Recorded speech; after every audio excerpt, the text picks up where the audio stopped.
a recoger vuestros testimonios, a escucharos y a intentar comprender qué hay de leyenda de verdad en esos viajes hacia el otro lado.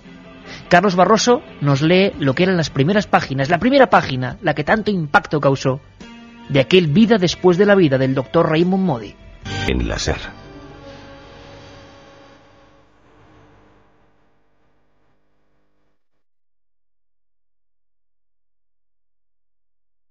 Dos menos cuarto. Juanma Frasquet, siempre comandante de esta nave del misterio que nos pone esta música Oceanic de Vangelis. Parecen las voces de ese túnel que quién sabe a dónde nos lleva. Un libro que hoy sorteamos, Los viajeros de la mente, fenómenos paranormales y percepción extrasensorial de Corona Borealis, del doctor Enrique Vila y Julio Marbizón. Vamos a hablar de ello. 7640 palabra milenio, vuestras experiencias, líneas abiertas. Carmen Porter, buenas madrugadas. Buenas madrugadas, Iker. ¿Te parece que hagamos un viaje virtual por las fases que la medicina o experimentadores de este campo han dejado establecidas? Fenomenal.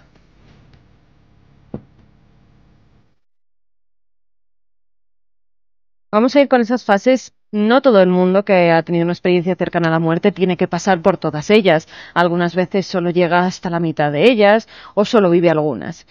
En principio se dan que flotan sobre su cuerpo físico observando todo el acontecimiento y perciben que poseen otro cuerpo. Suelen presenciar pues cómo ellos están inertes en la cama o en el quirófano y escuchan y ven cómo se les declara fallecidos.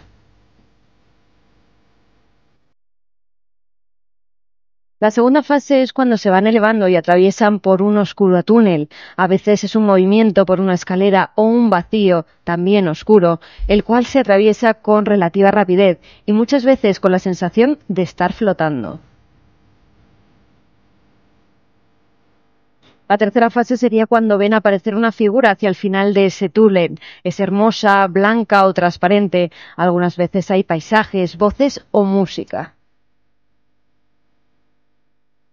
En la cuarta de las fases el testigo se torna espectador, no siente dolor ni molestias, así que se siente distante de su cuerpo físico, experimentan una sensación de paz interior. En la quinta muchas veces dicen que son los padres, familiares o amigos difuntos quienes van a su encuentro. Normalmente los identifican con personas conocidas que van a por ellos. La sexta fase puede ser una presencia, una voz que se identifica según las creencias religiosas de cada uno. Lo identifican con Jesucristo, con un ángel, con Buda. En ese momento se establece un diálogo sin palabras con ese ser que parece conocer todo sobre el moribundo. En la séptima de las fases se presenta una revisión global pero íntegra de lo vivido. Asiste a la película de su existencia como espectador.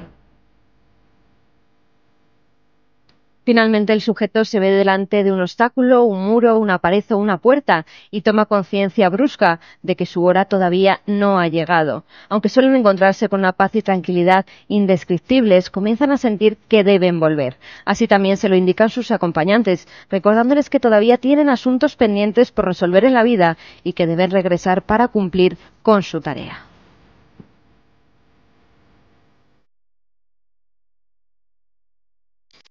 Gracias a las palabras de Carmen, haciendo este viaje maravilloso virtual y a la música de Juanma, yo de verdad me sentía, yo no sé cómo mucha gente estará captando esto, pero es lo que se nos queda después de la investigación de un pionero, Raymond Moody, sobre el que también hay muchas críticas, pero como todos los pioneros, Von Däniken, tantos otros, Dan Brown, por ejemplo, a la hora de escribir esta historia y de provocar polémica, son los primeros que dan el puñetazo. Con eso ya tienen el mérito, al menos por mi parte, de abrir un campo nuevo. Se equivocaron, acertaron. Carmen, lo que es cierto es que la semana pasada pedíamos colaboración y de 9S7640, palabra milenio, echaba humo. Tocábamos la fibra sensible de una cosa que iguala a todo el mundo, que gente de cualquier condición, de cualquier lugar de este país o de otro ha vivido, ¿verdad? Pues sí, la verdad es que sí, como siempre nuestros amigos oyentes nos ponen a disposición pues los testimonios de cosas que han vivido ellos personalmente, de esas experiencias que le marcaron. Yo a todos, Iker, les he preguntado una cosa al finalizar: ¿teméis a la muerte? Todos ellos me han contestado, no. Una experiencia que habitualmente refleja eso, una pérdida de temor a algo que en el fondo todos tenemos temor, ¿o no? ¿Teméis a la muerte? ¿No? podemos escuchar vuestros mensajes, por supuesto. La sensación es que desde el principio de los tiempos, en las oscuras tumbas, por ejemplo, de los etruscos, ya había dibujos parecidos donde hablaban de esos viajes. El gran pintor mágico donde los haya, Hieronymus Banach, en el Bosco, fue el primero en reflejar ese túnel de luz. Ocurrió hace ahora 500 años y lo pintó. ¿Por qué? ¿Por qué el hombre antiguo describe lo mismo que está pasando quizá ahora mismo en los más modernos hospitales?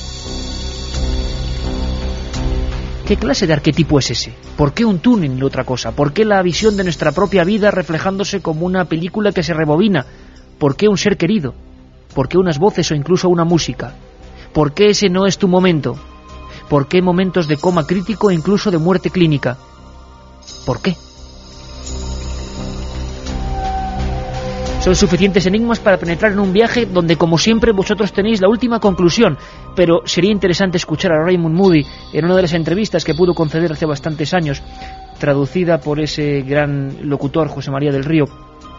Hablaba de experiencias que desde luego ya ninguno de los pacientes iban a poder olvidar, y sobre todo experiencias de cualquier tipo de religión, musulmanes, religión judio-cristiana, como decía, muchas religiones de Antiguo Oriente. Da igual, la experiencia se repetía. Ahí está el misterio. Escuchamos a Raymond Moody. Las creencias religiosas y el pasado de la persona parecen no influir en el hecho de tener la experiencia o no, e incluso en el contenido de la misma. Hemos hablado con gente que eran ateos agnósticos antes de la experiencia y han tenido durante su muerte vivencias preciosas y auténticas. Una vez que han vuelto, nos cuentan que están totalmente transformados y que no les cabe ya duda de que existe algún Dios y que hay una vida después de la muerte.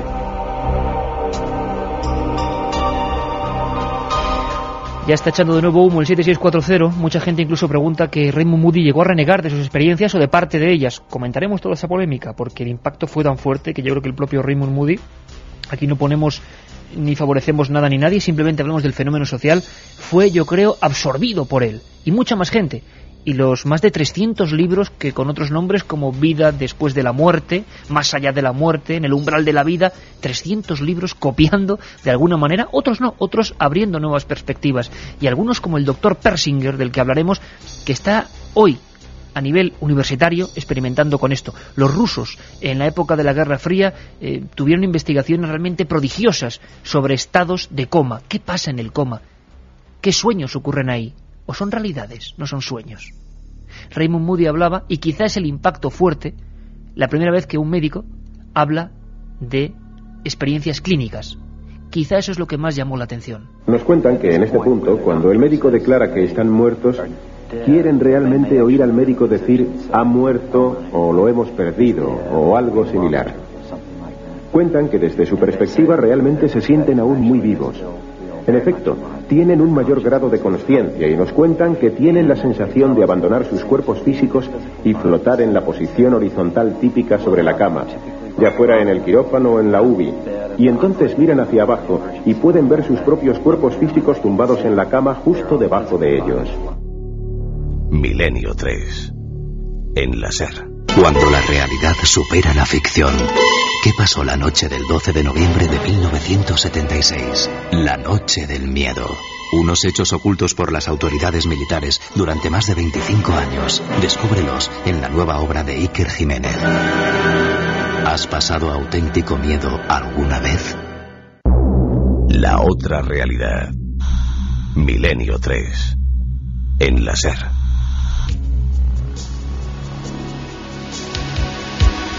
ECM, experiencia cercana a la muerte.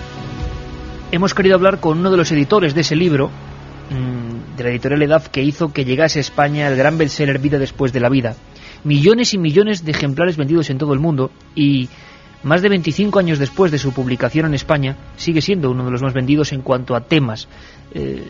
Nos decía Sebastián Vázquez que fue un libro que inició un género. Incluso en las librerías se ponía aquello de libros de más allá de la vida o libros más allá de la muerte.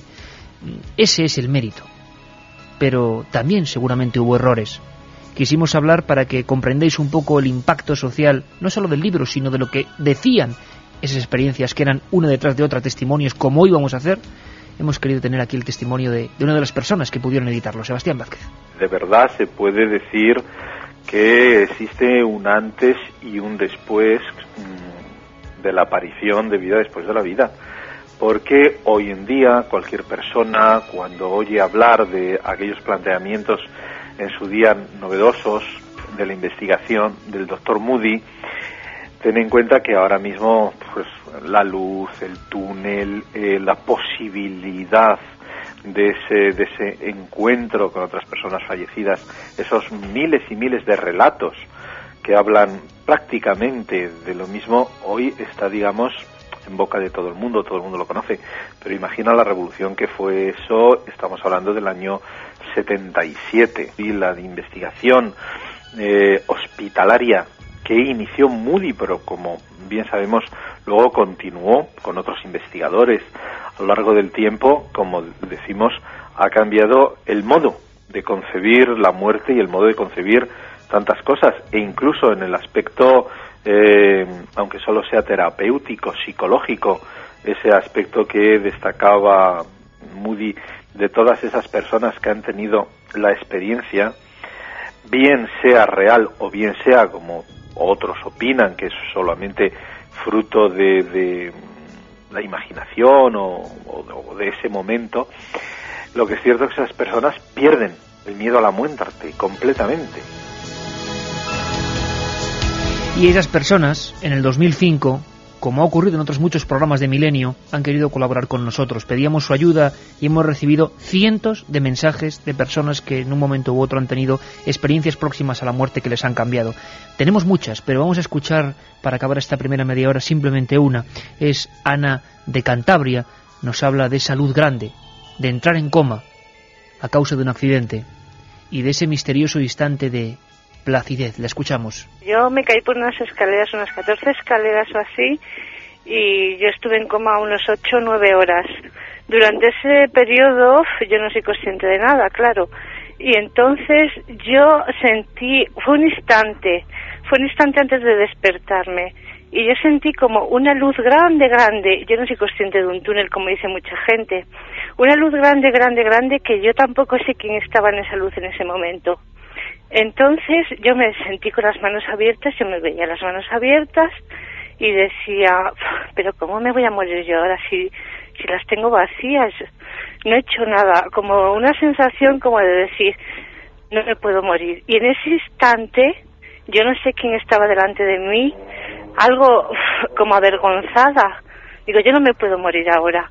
Y entonces en ese instante, que fue un instante, pero que no se me olvidará mientras viva, volví en sí, y en ese momento fue de estar en una sensación de paz, de plenitud, de tranquilidad, a venir a un estado de dolor, pues está fatal, de mareada, de muy mal.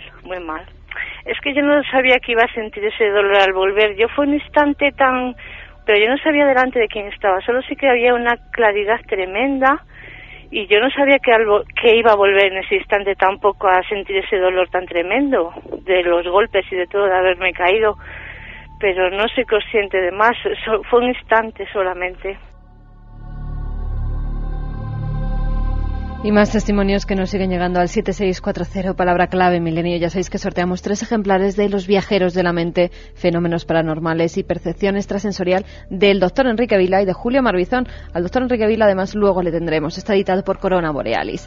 Dani desde Sevilla nos dice, a mí me pasó eso una vez en la playa. Estuve a punto de ahogarme y vi cómo mi cuerpo se hundía en el agua. Aún se me erizan los pelos al recordarlo. Dani de Málaga, mi tío Manuel casi muere en 3 ocasiones por enfermedad.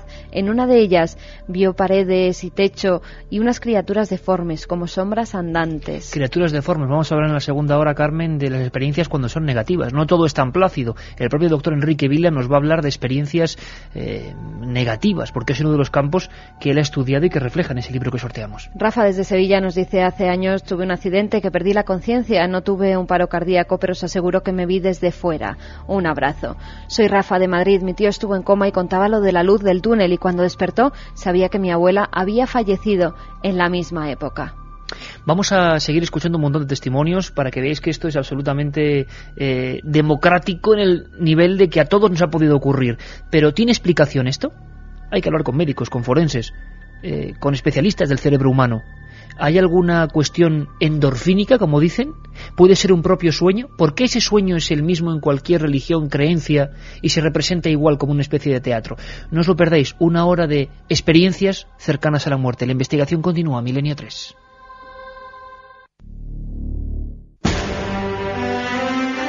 Vamos a investigar hasta el último indicio. Vamos a ponernos todos el uniforme, si queréis, de Indiana Jones. La curiosidad le puede al miedo. Muerte, castigo eterno para cualquiera que abra este cofre. Nada podrá parar al periodismo de investigación. Pues sí, hay muchas preguntas. Todas las interrogantes serán examinadas hasta donde sea preciso. Viajamos ahora al otro extremo del mundo. Al sur de Perú se encuentra el desierto más seco del planeta Tierra. Un paraje desolado. El mayor misterio que hay es el hombre. Él bromea, dice que no cree en las maldiciones. Y acaba diciendo, ¿acaso seré el próximo en morir? Milenio 3, con Iker Jiménez. Pues sí, acertaste. Madrugadas de los viernes y de los domingos. Cadena SER.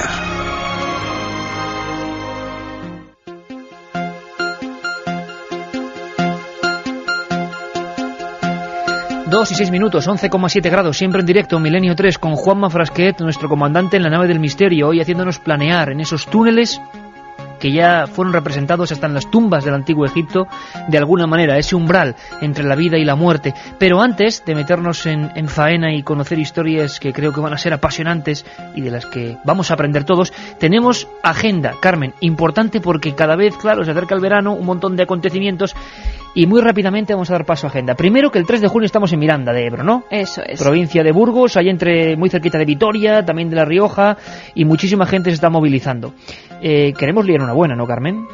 Como siempre que salimos del estudio 1 de la cadena SER, queremos que todos los amigos a los que les guste Milenio 3 o que se puedan acercar, pues se vengan hasta Miranda de Ebro ese día 3 de junio y allí compartiremos con ellos desde las 12 de la noche imágenes, pues experiencias, testigos, en fin, viviremos una noche única, mágica. Me dice Mariano Revilla que estamos preparando una buena de multimedia, ¿eh? Bien, bien. Reacción multimedia con documentos de todo tipo, catedrales y su misterio, algunos de los mayores enigmas OVNI, algunas experiencias sobrecogedoras. Bueno, ya os iremos contando. 3 de junio, viernes, en Miranda de Ebro, y para eso los compañeros, encabezados por Ricardo Cantera, de Cadena SER Miranda, lo que han hecho es establecer, para la gente que vaya desde fuera, que sabemos que va a ser bastante, pues un SMS con el que simplemente pulsando tú tienes ya el registro de tu entrada, ya tienes tú tu entrada, aunque por supuesto la entrada siempre es gratuita, y allí en el propio lugar del evento estarán los compañeros de Cadena SER Miranda con esas entradas o invitaciones gratuitas. Para la gente de fuera de Miranda hay un teléfono que es el 7600.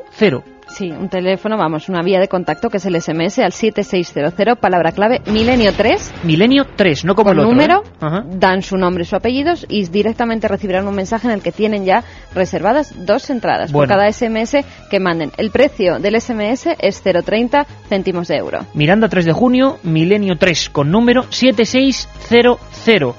Queda claro. Otra cosa, sorteo también en internet, en ikerjimenez.com, porque ha habido una urgencia tremenda. Tenemos que adelantar el sorteo que estamos haciendo de Camposanto, de esa obra que ya la tenemos casi entre las manos, ya queda menos. La editorial Suma de Letras nos pasa la nota de prensa y nos dice que amplían a 100 los libros para sortear. Esa obra, Iker, que es tu obra. Bueno, sí, es mi obra, pero y además tiene que ver con el Bosco. Hablábamos precisamente del Círculo de Luz.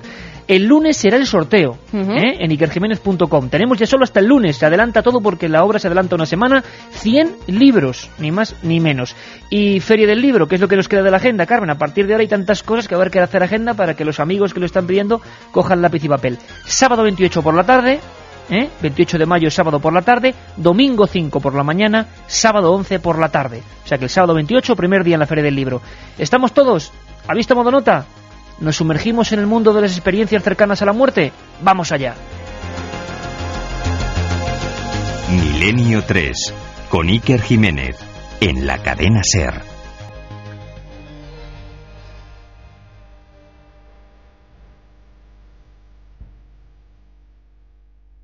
El elemento común, quizá más increíble de los relatos estudiados, y con toda certeza el que mayor efecto ha producido en el individuo, es el encuentro con una luz muy brillante.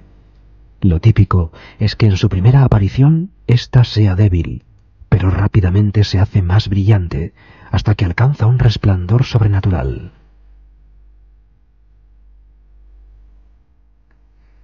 A pesar de que esta luz, generalmente dicen que es blanca o transparente, tiene un brillo indescriptible, muchos de los entrevistados especifican que no daña la vista, ni deslumbra, ni impide ver las cosas que los rodean, quizá porque en ese momento ya no tengan ojos físicos para deslumbrarse.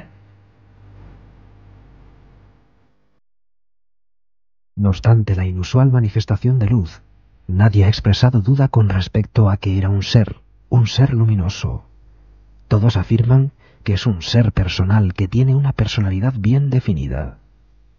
El amor y calidez que emanan de él hacia la persona que está muriendo carecen de palabras para expresarse, pero ésta se encuentra totalmente rodeada y poseída por él, muy a gusto y totalmente aceptada en su presencia.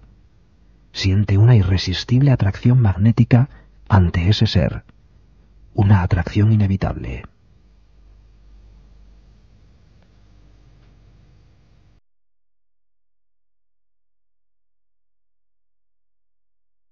Así describía también Raymond Moody lo que era la segunda fase, la de aproximación a un ser que el moribundo identifica y que le llevó a redactar cientos de fichas con nombres y apellidos. Nosotros hemos querido hacer el mismo experimento con vosotros, con personas no de hace 30 años, sino de hoy, de cualquier edad, condición, lugar, y nos estamos llevando también la misma sorpresa. El misterio siempre es una sorpresa. Nos está ocurriendo como en el programa de las carreteras, como en el programa que haremos sobre los hospitales, porque hay temas que sabemos que calan de una manera muy especial. El doctor Enrique Vila López, es quizá el Raymond Moody español, se le podría llamar de esa manera. Doctor en medicina, 25 años dando conferencias. Empezó justo más o menos en la época en que se empezaban a publicar estos libros de Moody, a investigar, pero investigar no como nosotros, como periodistas, sino desde dentro, siendo uno de los dirigentes del Hospital de la Macarena de Sevilla. Él, aparte de ser doctor en medicina, es especialista en microbiología y medicina preventiva, y es coautor junto con Julio Marbizón de este libro que hoy sorteamos en el 7640, palabra milenio, Los viajeros de la mente. Una parte de ese libro revela las experiencias de todo tipo. Yo creo que es un orgullo, sí, tener un doctor que imagino que ha tenido que pelear mucho con su entorno y que se empezó a dar cuenta de que entre los cientos de pacientes, muchos de ellos sufrían ECM, experiencias cercanas a la muerte.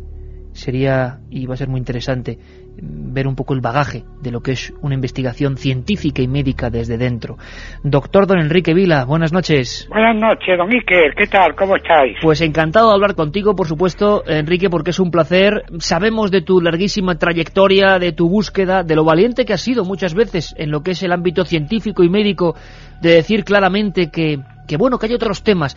¿Cómo un médico tantos años y además con puestos de mucha responsabilidad en Sevilla empieza a interesarse por estos fenómenos? Pues cuando salió el libro de Moody en el año 75, pues entonces me puse a investigar, que pensaba yo, digo, igual que hay en Estados Unidos, lo ha hecho Moody, pues vamos a ver si aquí encontramos algo. Entonces empezamos a investigar y en eso estamos.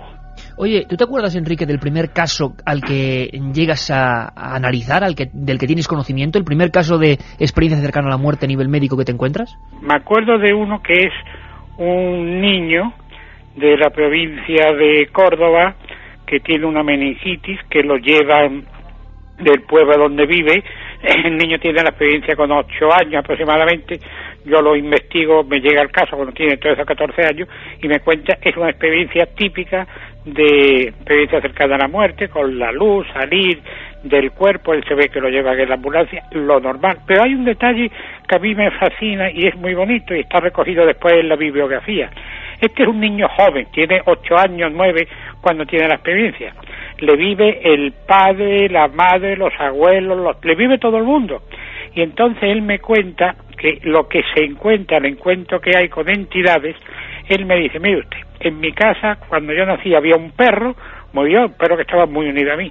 Dice, cuando yo tengo mi experiencia, me encuentro a ese perro allí, dice, mire usted, y no cabe duda que ese era el perro, que yo había estado con él perfectamente hasta que el animal murió, porque estaba muy unido a mí. Dice, de eso no me cabe la menor duda.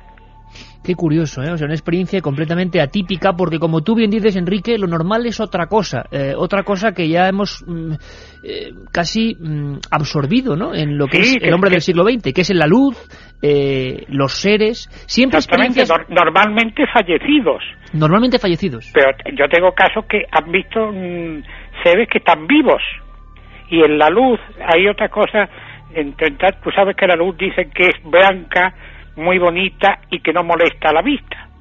Pues yo tengo casos de luces que son blancas, que molestan a la vista, luces rojas, amarillas, violetas, y últimamente estoy encontrando muchísimos casos de luces azules. ¿Siempre hay una especie de desdoblamiento del cuerpo inicial, Enrique? Eso es uno de los pasos que se da en la experiencia cercana a la muerte, la experiencia extracorpórea, que el sujeto sale de su cuerpo.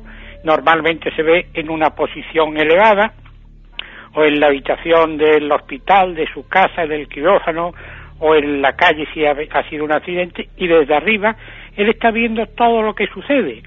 Ellos lo describen como si fuese una película, que ellos son el actor principal, o como si fuese una obra de teatro que ellos están representando. Eso es normal perfectamente.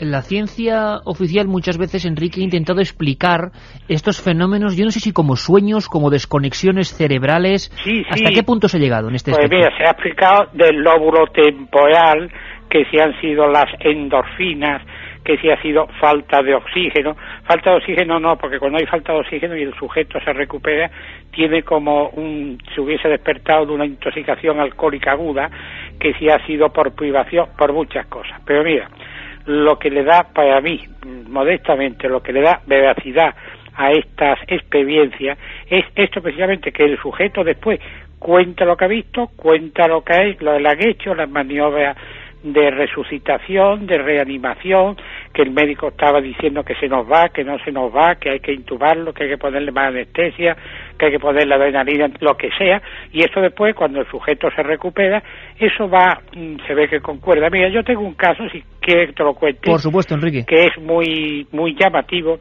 Yo tengo un señor conocido que le están haciendo un cateterismo, se está haciendo un cateterismo, está todo bien, y en ese momento ¡tuc!, se parte una arteria coronaria. Entonces el sujeto entra en shock, hay que llamar urgentemente a un cirujano que era amigo mío, y estaba el médico estaba el que estaba haciendo el cateterismo, un compañero yo, y se llama urgentemente a un cirujano cardiovascular porque se ha roto la coronaria.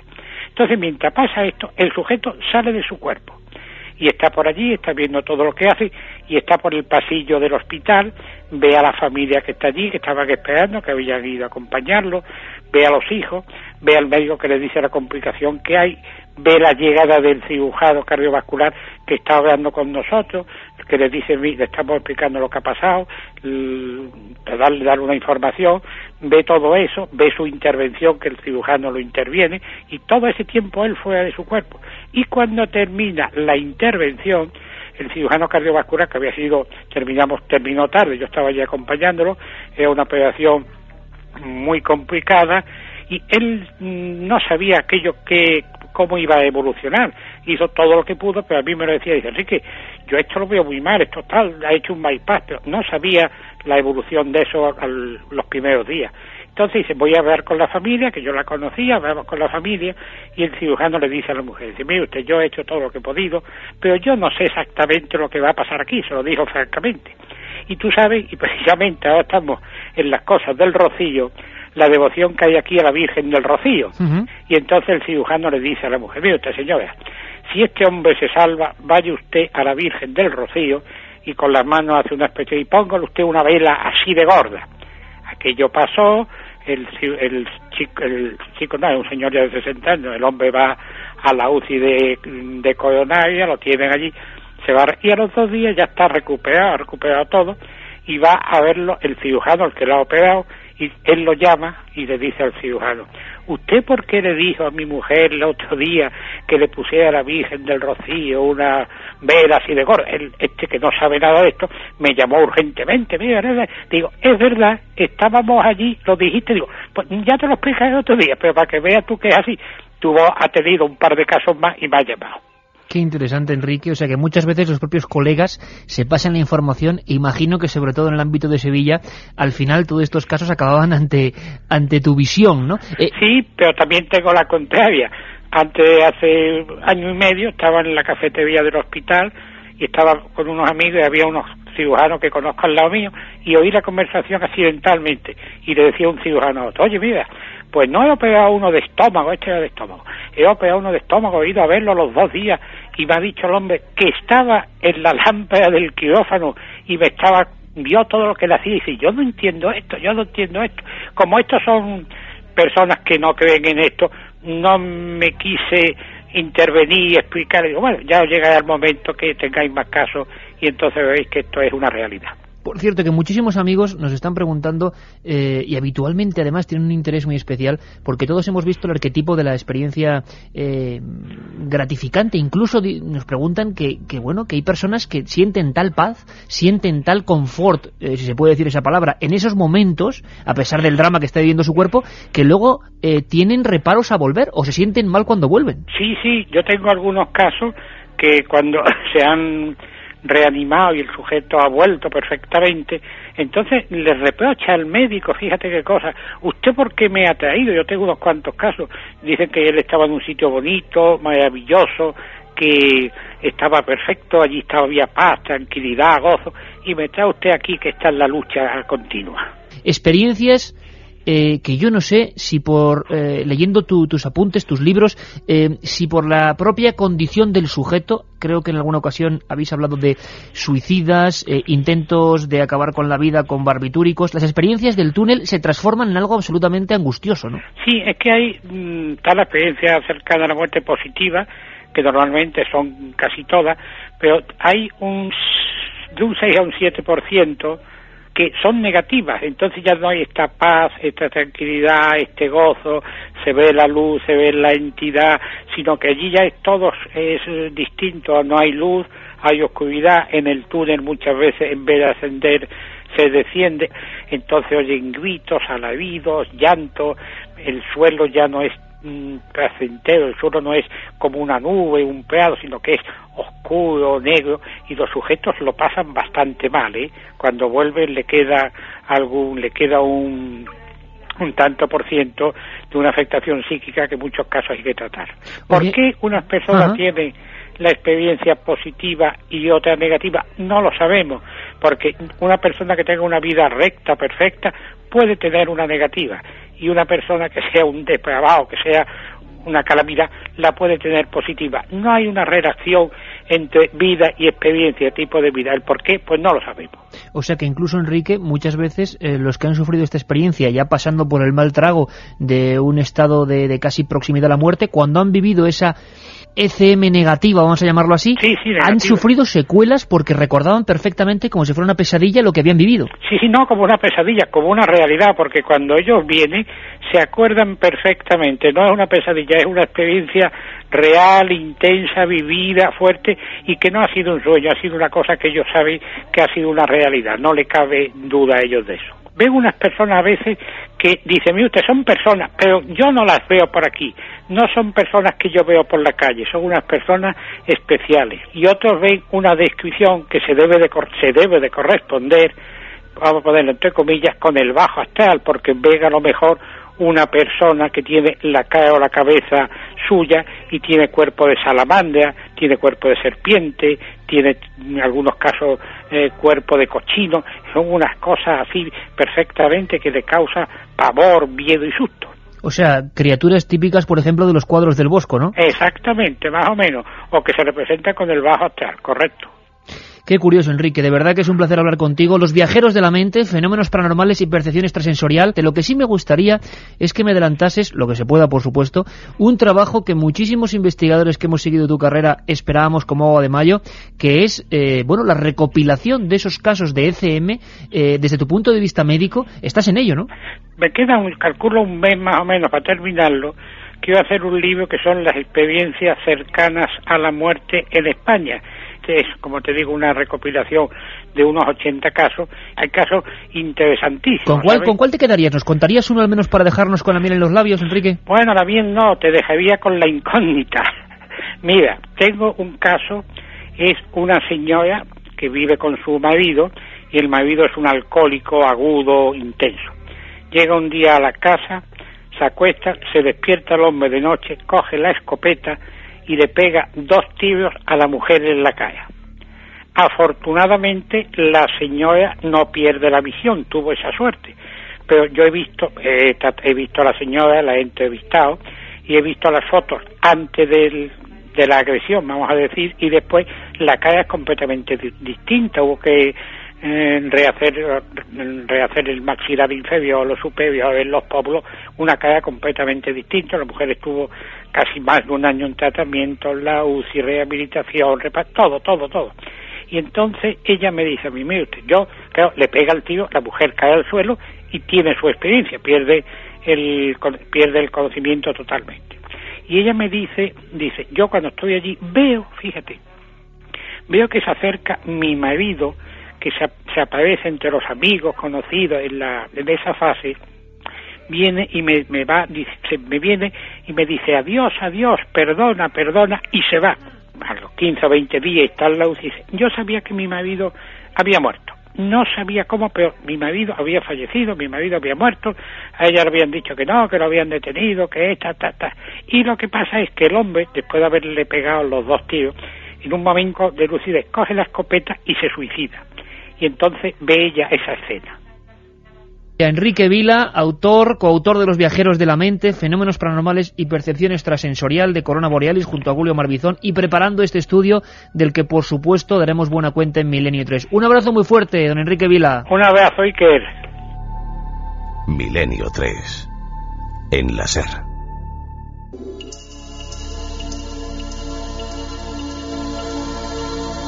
Vamos con más mensajes que nos llegan al 7640. Muchas experiencias de personas que han tenido pues esa sensación de estar al otro lado. Hola, he tenido que ver gente que estaba muriendo y todos tenían en común que les espantaban cosas en sueños. Uno me dijo que eran seres negros que lo querían llevar. Me horrorizó. Yo creo que la gente con estas experiencias acceden a un mundo paralelo durante ellas, nos dice Damián desde Vitoria. Mi padre tuvo un infarto con 35 años y vio el túnel, se desdoblaba y lo veía desde arriba, sentía paz y tranquilidad, nos dice Carlos Fernández desde Almadén, Ciudad Real.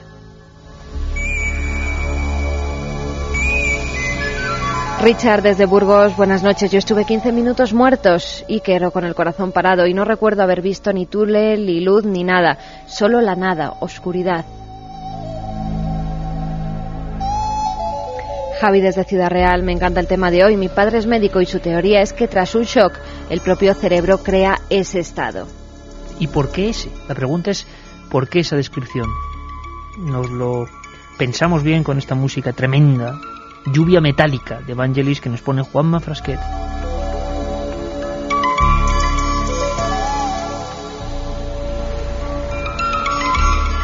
Una vez estuve a punto de ahogarme. En segundos vi mi ataúd, mis padres llorándome, vestidos de negro, y mi dolor fue insoportable, nos decía Sara.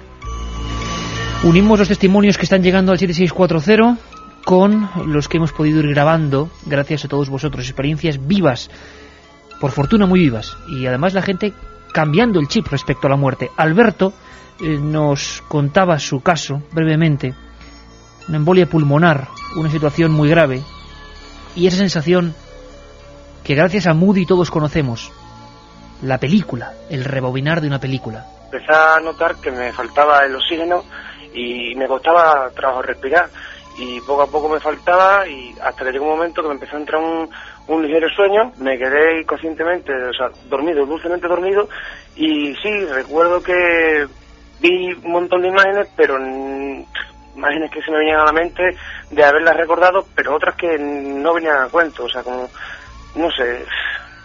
Y luego ya, nada, fue como un chasquido de dedos, fueron pocos segundos. Luego volví poco a poco a despertar como si me hubiese quedado dormido, nada, muy cansado, el cuerpo me temblaba y sudoroso, muy sudoroso. Yo no sentí nada, simplemente luego al despertar me di cuenta de que todo eso había sucedido, vamos, cuando poco a poco iba despertando. Y igual que cuando, digamos, ves una película en DVD y la pasamos para atrás o para adelante rápidamente, las imágenes de esas personas que se mueven hacia atrás, hacia adelante tan ligeramente, pues todo así, de eso sí lo recuerdo, pero nada más, veo caras de esas imágenes de personas, algunas conocidas supongo, otras no conocidas, no lo sé, porque había imágenes que sí, que me suenan, o sea, tienen ese tacto que dice, bueno, esto me ha sucedido a mí, pero otras que, no sé, no las he vivido nunca, pero vamos, fue todo así muy, como si pasásemos una cinta de una película. 2:30, ese concepto, la cinta de una película, las imágenes reflectándose en los laterales de ese pasadizo que va hacia algún lugar, y habitualmente unos seres que identificamos y que dicen que no es nuestra hora. Sería fácil, hasta comprensible, decir que el impacto del libro de Vida después de la vida es tal que la gente, incluso a nivel inconsciente o subconsciente, tiene eso ya dentro de su propio arquetipo y lo reproduce, es decir, una explicación de una especie de sueño, de pesadilla mental. Pero hay gente muy joven que no ha leído ese libro, que ni siquiera ha oído hablar de él. Películas han habido, es cierto. Lo que ocurre es que, hablábamos antes, en los Pozzi de Venecia, por ejemplo, está ese cuadro, en las prisiones de Venecia, de visiones del más allá, del Bosco. En el Palazzo Ducale. Que es exactamente ese túnel de luz, con esos seres hacia el final saludándonos. Se dibujó en 1505. ¿Por qué? Y mucho antes seguramente hay representaciones. ¿Por qué? ¿Por qué lo que nos hemos inventado quizá entre todos, el inconsciente colectivo, ha querido crear pues un túnel de luz? Y una luz prodigiosa. ¿Por qué exactamente eso y no otra cosa? Se lo queríamos preguntar a David del Escorial. Alberto nos contaba su experiencia desde Badajoz. David lo hacía desde otro sitio mágico, el Escorial. Fijaos qué alegoría. Primero un juego infantil, un juego que a veces suele ser peligroso, quitándose la respiración. Un viaje al otro lado. Y un tren y un túnel. Resulta que fue como una prueba, ¿no? Que unos amigos míos pues me dijeron que sí, que realmente yo me quería morir, ¿no? Y como era una niñez intenté y me pusieron en una pared y de pronto me apretaron en el tórax y yo me caí. Y en ese momento pues vi pasar un tren que se iba metiendo en un túnel. Y yo no estaba dentro del tren, yo estaba fuera y veía cómo el tren iba pasando. Y la verdad que sentía una paz inmensa. Y hasta que de pronto, pues nada, resulta que me empezaron a dar golpes, sentí unos golpes y sentí como que algo me volvía a entrar otra vez en el cuerpo. Y en ese momento pues desperté. Pero la verdad que tenía una paz inmensa. La paz inmensa, la situación plácida, incluso la suspensión, una especie de éter desconocido, pero donde no se siente el dolor, ni se siente ningún tipo de malestar. Pero fijaos, la iconografía que se representaba era muy curiosa, era una especie de tren, quizá el tren de la muerte, dirigiéndose hacia un túnel, y en él había personas. Y David desde el Escorial sentía que no era su momento, pero él veía como otros sí entraban en ese tren. El tren iba avanzando y se iba metiendo cada vez en un túnel, como llamándome que yo entrara a él, ¿sabes? Pero yo creo que es que aún no era mi hora. Yo de todas formas nunca he tenido miedo a la muerte, ¿no? Porque siempre he pensado que es parte de la vida, ¿no? Pero no tengo, lo que no haré nunca es jugar con eso, ¿sabes? Con estos juegos de muerte, de no muerte, ni espiritismo, ni cosas de estas, ¿sabes? Los tengo demasiado respeto a partir de ese momento. Proseguimos el viaje. La nave del misterio es la que está dentro del círculo. Estamos yendo por ese pasadizo entre dos orillas de la consciencia, de la vida y la muerte, el gran enigma que siempre ha sorprendido y fascinado al ser humano. Lo repetimos, todos vamos a tener que ir por ese túnel. No es malo conocer qué ocurre o intentarlo, arrojar un poco de luz. Eso creemos que quiso hacer Raymond Moody en su época. Por cierto que no lo conocemos del todo, Carmen. En 4 o 5 esbozos, para que sobre todo la gente más joven, ¿quién es este doctor? Raymond Moody estuvo doctorado en filosofía por la Universidad de Virginia en 1965, se licenció en medicina y psiquiatría en la Medical College de Georgia en 1976. Tiene una cátedra sobre estudios de la conciencia en la Universidad de Nevada, en Las Vegas. En 1975 se hace conocido a nivel mundial por su libro Vida después de la vida, obra en la que se habla por primera vez de las experiencias cercanas a la muerte, con testimonios de personas que habían vivido ese trance. Se decide escribir este libro tras conocer el caso de George Rich.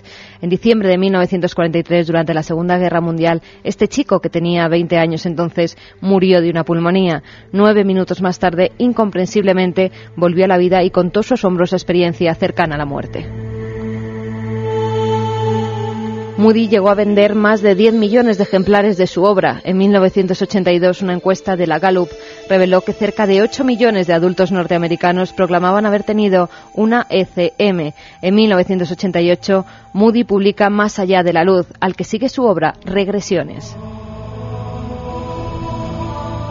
A raíz de estas publicaciones, otros médicos y científicos comenzaron sus investigaciones en este campo, como el doctor Kenneth Ring, de la Universidad de Connecticut, quien pudo reunir una gran cantidad de información sobre estas experiencias y creó en 1977 la Asociación Internacional de Experiencias Cercanas a la Muerte. Pero también surgieron muchos personajes que se mostraban escépticos y sugirieron distintas explicaciones psicológicas y neurológicas.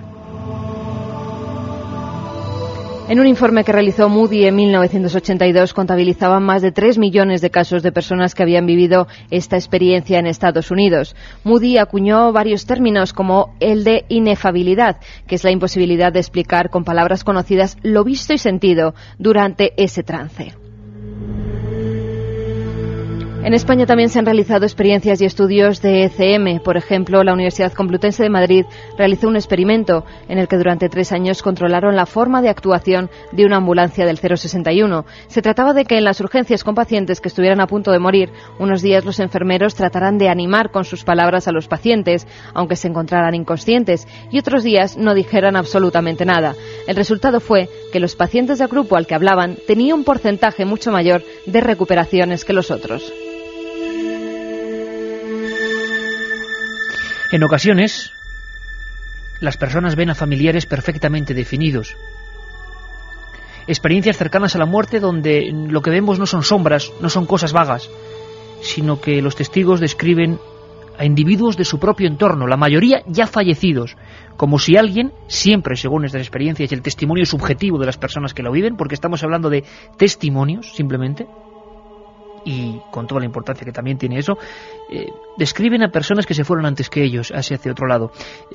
Por ejemplo, Lola, de Valencia, nos quiso narrar y compartir con todos vosotros una experiencia significativa y, en nuestro caso, creemos que estremecedora desde el punto de vista de este lado de la barrera, pero también gratificante. Que nos lo cuente ella. Lo estaban operando y él, cuando se despertó, me contó, simplemente me lo contó a mí, que había visto como una luz y en el fondo, en el fondo de la luz vio a su madre fallecida y le dijo que no lo esperaba todavía, que no quería que todavía se reuniese con ella. Fue solamente muy breve, para él fueron muy breve lo que la vio, y ya porque desapareció enseguida. Y bueno, cuando se despertó estaba como con una sonrisa y estaba radiante mi marido. Una especie de disco duro que funciona hasta cierto momento. Parece que tiene vida propia y que es capaz de observar desde otro yo. Casos asombrosos, la visión global, la panorámica de alguien que parece estar casi pegado al techo. Raymond Moody enseguida comprendió que en la mayoría de casos ocurría eso. Unas descripciones muy fidedignas de lo que ocurría mientras los médicos intentaban devolverles a la vida, con un punto de vista que no podrían haber tenido desde la perspectiva de un cuerpo físico tumbado en una sala de operaciones. Por ejemplo, mi amiga Kim, que trabaja en la Universidad de Medicina en la costa oeste, me contaba que estaba intentando devolver a la vida a una joven paciente llamada María. María había sido considerada como muerta, pero consiguieron revivirla. Y cuando recobró la consciencia, mi amiga Kim estaba de pie junto a su cama. María agarró a Kim del brazo y le contó que mientras intentaban reanimarla, cuando estaba fuera de su cuerpo, salió flotando del hospital y vio un zapato viejo en el alféizar de un piso superior. King fue allí y verificó que el zapato estaba exactamente donde la paciente le había indicado. Esa doble visión es uno de los leitmotivs del doctor Michael Persinger, nacido en Jacksonville, en Florida, un grandísimo psicólogo y fisiólogo de la Universidad de Tennessee, ahora mismo en la Universidad Laurentiana de Ontario, donde está realizando unos experimentos sorprendentes, modificando, estimulando eléctricamente el lóbulo temporal. De momento ha conseguido, y se publicó, sobre todo por una experiencia llevada a cabo en Zúrich, nosotros ya habíamos empezado un Milenio 3 en esa época, de viaje astral. Fijaos qué universo se abre aquí, a nivel del lóbulo temporal, modificando esa cosa enigmática que tenemos, que es el cerebro, dentro de la caja craneal, se consigue esa experiencia. Sorprendente, increíble, alucinante. Lo está haciendo el doctor Persinger. Pero es que nosotros hemos encontrado ese tipo de testimonios. La visión astral. El cuerpo se desdobla y observa. Casos tan alucinantes y sobre los cuales vosotros tenéis, cada uno de vosotros, de los miles, cientos de miles de amigos, una opinión. Feli, desde Águilas, Murcia, nos hablaba de un atropello en moto, de un estado de coma, y de ver la visión de su propia casa, de lo que estaba pasando, de lo que estaba ocurriendo, de hechos que eran reales. Nos lo cuenta. Sobre los 5 años, pues todos los zagales somos muy nerviosos, no muy rabiosos también. Pues yo, para no variar, pues salí corriendo sin mirar de la casa de mi abuelo y no miré al cruzar. Y en esto que pasó una moto, me atropelló y ya no me acuerdo de nada más. Posteriormente mis padres me han dicho que me llevaron aquí a Águila, a un hospital. De aquí me llevaron a otro más grande que está en Lorca, una localidad cercana, y de Lorca a Murcia. Yo no me acuerdo de nada, solo me acuerdo que vi a mi madre. Yo sí me veía las manos, lo único que me veía eran las manos, de eso sí me acuerdo. Y vi a mi madre como nerviosa, buscaba ropa de su ropero y la veía nerviosa llorando. Y era por eso, porque para ir a verme allí al hospital, como si yo estuviera así en alto, me veía las manos y mi madre nerviosa cogiendo ropa. Yo estaba bien, aún viendo a mi madre así nerviosa, yo estaba bien. Eso es lo único que me acuerdo, yo estaba bien, y es la imagen que me ha quedado. No me acuerdo nada del accidente, no me acuerdo de nada, ni del hospital, ni nada. Todo el trasiego, estuve 3 días ingresado también, pero no me acuerdo de nada del hospital, nada que me acuerdo, nada que tengo esa imagen. Hay momentos en que, bueno, casi siempre uno se siente absolutamente orgulloso de su audiencia participativa. Hacéis el programa con nosotros y quizás sea la gran diferencia. Sois parte de este equipo que intenta simplemente buscar explicaciones y aportáis porque tenéis confianza en nosotros, vuestro testimonio. Lo está haciendo un montón de gente, Carmen. Pues sí, que hay testimonios que nos dicen, y además este se repite en muchas ocasiones. Mi abuelo estuvo en una noche hablando con mi padre, que llevaba muerto más de 10 años. Al amanecer mi abuelo murió. Muchas veces nos cuentan que familiares pues que están cercanos a la muerte, que se están muriendo, llaman a familiares ya fallecidos o dicen que están allí con ellos. O tienen la visión de un familiar que ya está en el otro lado. Es muy común, ¿eh? Yo misma lo he vivido, Iker. Un familiar muy cercano, mi abuela, cuando estaba muriendo, decía que su madre la venía a buscar. O sea que estas cosas sí que te la puedo contar de propia experiencia. Una cosa muy curiosa, Carmen. Ahora Feli, de Águilas Murcia, nos hablaba de que se veía las manos. Y si os acordáis del testimonio que hemos puesto antes de Ana de Cantabria, lo que ella se veía únicamente eran las manos. Nunca han hablado entre ellos. En Cantabria, en Murcia, fenómenos muy parecidos. Vamos a escuchar algunos más. Hola a todos, soy Juan Carlos de Granada, tengo 16 años y hace 7 estuve clínicamente muerto. No recuerdo túnel ni luz, solo que jugué con mi abuelo fallecido. Soy Jorge desde Sevilla. Mi madre, tras una operación, se quedó flotando en la sala mientras sentía una paz inmensa. Vio cómo la reanimaban, no quería volver.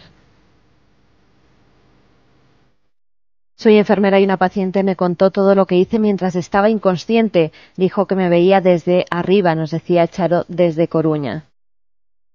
Vamos a escuchar ahora, Carmen, seguimos salteando testimonios y si te parece, ¿por qué no coges ese dossier que has estado elaborando sobre las explicaciones? Vamos a hablar de ciencia pura, cómo la ciencia, cómo los hechos objetivos pueden acercarnos por lo menos a un fenómeno que indiscutiblemente ocurre. El 7640 está echando humo de testimonios de personas que no buscan nada más que compartir su experiencia. Eso ocurre. Luis desde La Palma es uno de sus amigos, desde un lugar maravilloso.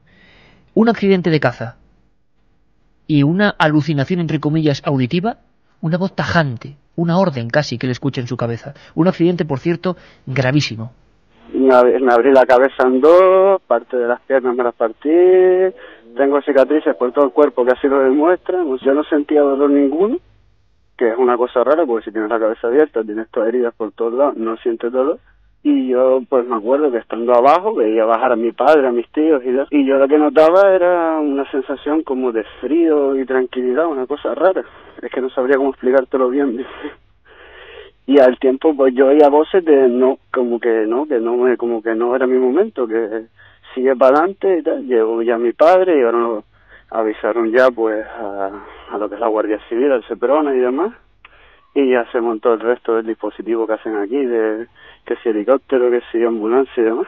Un poquito de frío y dolor nada. Y bueno, de hecho cuando llega al hospital el médico tiene una cara de susto el pobre, que es la verdad. Piernas rotas, costillas, cabeza abierta, no hay dolor, voces y una de ellas que nunca podrá olvidar nuestro amigo Luis desde La Palma. Sí, es un niño, porque las únicas personas que conoce puede ser tu familia y un poquito más, ¿no? Los amigos de la familia. Y era una voz como seca, como muy tajante, como muy mandante, ¿no? En el sentido como que no, y tal. Y entre el susto que ella tenía, y más que oye eso, imagínate.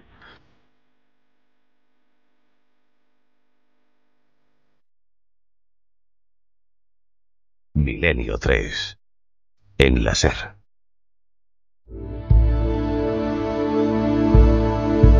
Milenio 3 con Iker Jiménez en la cadena SER. 2:48, Carmen. Explicaciones posibles a los ECM, estados cercanos a la muerte o experiencias cercanas a la muerte. ¿Puede haber una explicación farmacológica? Pues he sugerido que las experiencias cercanas a la muerte están causadas por medicinas administradas al enfermo en el momento de la crisis. Muchos medicamentos están asociados a diversos efectos en la mente que pueden recordar a los acontecimientos de la experiencia de morir. Pero son muchas las personas que han tenido ECM que han experimentado este suceso antes de que fueran medicadas, por lo que la explicación farmacológica en esos casos no tendría cabida. Bueno, la mayoría aquí, por ejemplo esta última, es justo después del accidente. Pero dice Carmen, farmacológico, pastillas, medicamentos. Vamos a escuchar un testimonio de Santiago desde Canarias. Se lo agradecemos doblemente porque además es una persona con altos cargos dentro de la administración canaria, podemos decirlo así. Se lo agradecemos doblemente por esa valentía. Una experiencia dura, de contar y de escuchar, pero que tiene que ver con lo que decía ahora Carmen Porter. Ingestión de complementos médicos que provocan un estado de shock. Y una historia de esas que no se olvidan. Le ocurrió hace 24 años. Una situación, digamos, bastante estresante, digamos, cargada de bastante mala vida, por así decirlo, pero fundamentalmente la mala vida es mala calidad por la cantidad de trabajo en los que me había, digamos, envuelto en los últimos días. Tengo que decir que esto ocurrió hace 24 años.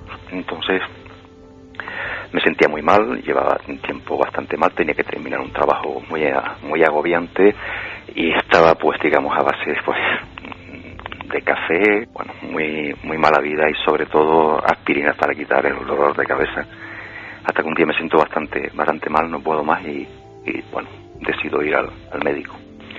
El médico me manda unas pastillas y simplemente llego a casa de un familiar mío, seno, y al tomarme aquellas pastillas todo alrededor mío se disparató. Digamos que de repente todo se convulsionaba, la cabeza me iba prácticamente a estallar por todos lados y entré en un vómito de sangre auténtica, arcadas de sangre, la que empecé a vomitar. Se me había perforado el estómago. Y en ese momento, en esa crisis aguda, médica, farmacológica, ocurre algo. Llega el embudo, llega pero hacia el otro lado, llega una experiencia muy curiosa que nos contaba antes el doctor Enrique Vila. Es el propio suelo el que succiona. Una visión quizá infernal, lo escuchamos. Entonces, pues, digamos que en esa situación absolutamente dantesca se puede decir, porque todo alrededor mío era sangre, me agarran por detrás para sujetarme, y en ese momento pues prácticamente el suelo pues me succiona. Prácticamente siento que me voy. La imagen que tengo más parecida es como si fuese el bajante del lavamanos, un sumidero por el cual entro en una espiral que me voy, ¿no?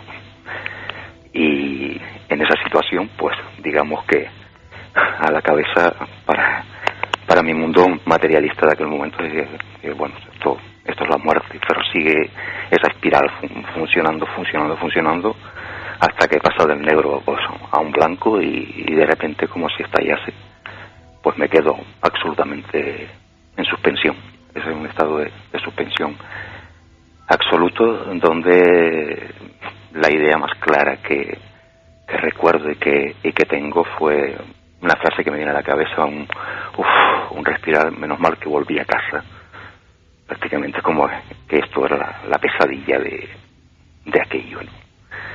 En esa situación, pues de repente vuelvo a sentir que se produce un ejercicio inverso, y vuelvo otra vez atrás, ante lo que reacciono pues bastante mal. Esa es mi historia. Como te decía en el mensaje, he vuelto a sentir eso. Es una, no sé, para mí, que mi mundo tan material, muy cuadriculado en el que vivía, pues me cambió muchísimo esa experiencia, ¿no?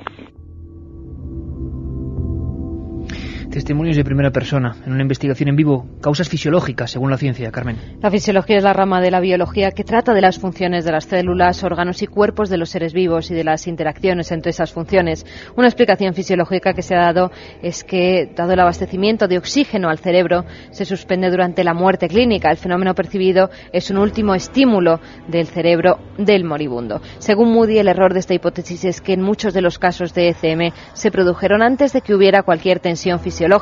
En algunos casos ni siquiera hubo daño corporal. David Rojales, otro amigo que nos escribía desde Alicante, diciéndonos que a partir de esa experiencia lo que ha comprendido es el valor de lo que nos resta de vida. Nos lo cuenta. Yo siempre me he criado como cerca de la muerte, o sea, ya de pequeño se me murieron algún amigo cercano. A los 12 años vi morir a mi abuelo, estaba yo solo en casa y murió. Y siempre lo había tenido cerca, entonces, pero no le había prestado la atención suficiente. Hasta que una noche, de camino a casa, camino a Guardamar, tuve un accidente con el coche, fue muy desagradable. Mi padre se tuvo que tirar para que yo no me diera el golpe más fuerte, pero aún así perdí la inconsciencia, lo pasé bastante mal. En un momento pasó toda mi vida por delante, pues todos los momentos malos que he vivido, los buenos, el tiempo que no había aprovechado, a pesar de ser bastante joven, pero me pasó. A todo eso yo estaba pues terminando el instituto, pero me hizo recapacitar muchísimo, porque ves lo que has vivido, lo ves rápido y dices, jolín, estoy aquí otra vez, he podido ver lo importante como por encima para saber aprovecharlo, y digo, joder, pues voy a aprovechar que parece que me han dado otro pelín más y vamos a intentar sacarle provecho a eso que queda. No es mala filosofía darse cuenta en una experiencia de este tipo de que la vida es algo maravilloso, que es como un regalo que tenemos y que hay que intentar exprimirlo al máximo en el buen sentido, y que yo creo con buenos sentimientos y valores. Eso pasa en muchas experiencias de ECM. Le hemos preguntado al más prestigioso forense español, a don José Antonio García Andrade, 4.000 autopsias a su espalda, como siempre digo, para recordarlo. Él ha tenido muchos casos. Él piensa que puede haber una vertiente muy violenta de estos casos a nivel tóxico, por ingerir elementos tóxicos. Bueno, no podemos ignorarlo, pero además es que de todas formas se dan en circunstancias límite porque se produce una serie de alucinaciones visuales y alucinaciones auditivas que muchas veces las pueden padecer personas no que están en el límite de la vida, en el límite de la existencia, sino en situaciones tóxicas, como puede ser una anestesia, como puede ser una intoxicación alcohólica. Entonces, verdaderamente, claro, no podemos decir que eso sea, como se ha dicho muchas veces, el túnel hacia la luz o el túnel hacia la oscuridad, según desde donde se mire. Verdaderamente, Yo creo que tenemos que tener en cuenta que ese retorno es un retorno que se produce siempre en personas que no llegan a morir y que por lo tanto podemos establecer que se producen que son alucinaciones de tipo psicótico, pero fundamentalmente tóxico. El doctor Andrade habla de experiencias también de delirios, de momentos médicos realmente complicados. ¿Quién tiene la razón? ¿Médicos, forenses, los testigos? Hay explicaciones neurológicas, psicológicas, y todas se encuentran con el misterio. El misterio esta noche, Carmen, son los cientos de amigos que están viviendo lo mismo que estamos escuchando. Mi padre vio a mi madre ya fallecida al final de un túnel ascendente que se alejaba diciéndole que se fuera. Era una operación a corazón abierto. Iker, mi cuñado, murió de cáncer en los últimos momentos. Me decía que le hablaban 2 amigos suyos ya fallecidos. Quería ir con ellos, nos decía Manu desde Alicante. Acabo de perder a mi sobrino. Espero que también haya visto la luz de la que habláis, nos dice Elena desde Olot. Dedico este SMS a vosotros y a mi madre recientemente fallecida, Fran de Sant Boi de Llobregat, Barcelona. Saludos, Iker. El martes falleció mi padre a los 54 años de cáncer, muy agresivo en 8 meses, pero a pesar del dolor te escucharé como siempre. Yo atravesé en un túnel rojo por un accidente los ojos y al final vi a mi padre y a mi abuela. Cuando aterricé me quedé desdoblada viendo todo hasta que me animaron. Hombre, el mensaje es muy fuerte, es un abrazo a toda esa gente y estamos seguros de que el misterio de la vida se prolonga en ese estado y que seguramente haya muchas más aventuras por recorrer. Y mucho apoyo, Iker, a la gente que nos está escuchando desde hospitales, que hay muchos que nos han escrito. Toda la fuerza del mundo para ellos. Que van gente a de hospitales que también de alguna manera están haciendo la investigación de campo de estos casos y quienes trabaja ahí sabe perfectamente que esto ocurre, que esto es un misterio que está al final, quizá el último gran misterio. Pues fíjate, una enfermera de la UBI nos dice: tuvo un paciente en coma profundo, cuando despertó nos contó que oía nuestras conversaciones y nos habló del túnel. Yo trabajo en un hospital, por desgracia mis pacientes jamás han vuelto para contarme nada. Gema de Málaga, un familiar después de encharcamiento pulmonar, entra en coma y vio un valle rodeado de personas vestidas de blanco y le decían: quédate. Es una pena, pero apenas tenemos tiempo para más. Carmen, los 3 ganadores. Vamos con los ganadores de los viajeros de la mente. El primero es para Abraham de Madrid, que nos decía: tengo miedo a morir, estoy en tratamiento, espero hoy quitarme un poco ese miedo. Un abrazo. Pues un libro va para él. Fernando desde Gijón: en un partido de fútbol sufrí un golpe y perdí tanta sangre que entré en coma durante 5 horas y también vi al fondo un túnel. Y Juan de: a los 13 años tuve la experiencia y fue en un quirófano, pues vi a mis familiares muertos pero más jóvenes que cuando yo los conocí. Pues esos 3 libros van para ellos. Bueno, y seguiremos esta investigación, no lo dudéis ni por un momento. Neurológico, fisiológico, farmacológico, psicológico o un misterio auténticamente sobrenatural. Un abrazo, Milenio 3.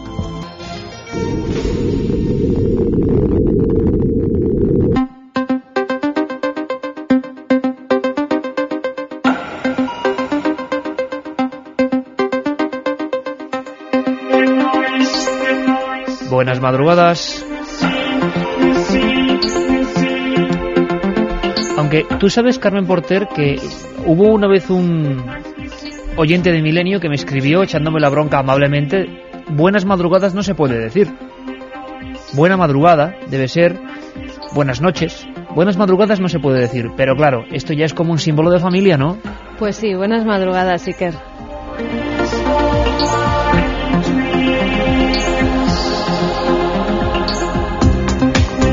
Son las 3:06, siempre en directo, 13,2 grados. Charlie, Nicolás, Carlos en la nave del misterio. Buenas madrugadas, compañero. Un sinfín de cosas, como siempre, contenidos de lo más diverso. Tengo un libro entre las manos que merece mucho la pena. Es uno de esos libros que uno no puede olvidar. Alguien puede pensar: caramba, ¿qué amigo es del autor? Pues no nos conocemos. No nos conocemos. Compré su libro en una librería, sabía algo de la historia. Contamos algo de esta historia hace un año en Milenio 3, por otras circunstancias, pero es uno de esos libros que te emocionan con tu profesión. Se llama El silencio de George. El autor es Raúl Riebenbauer.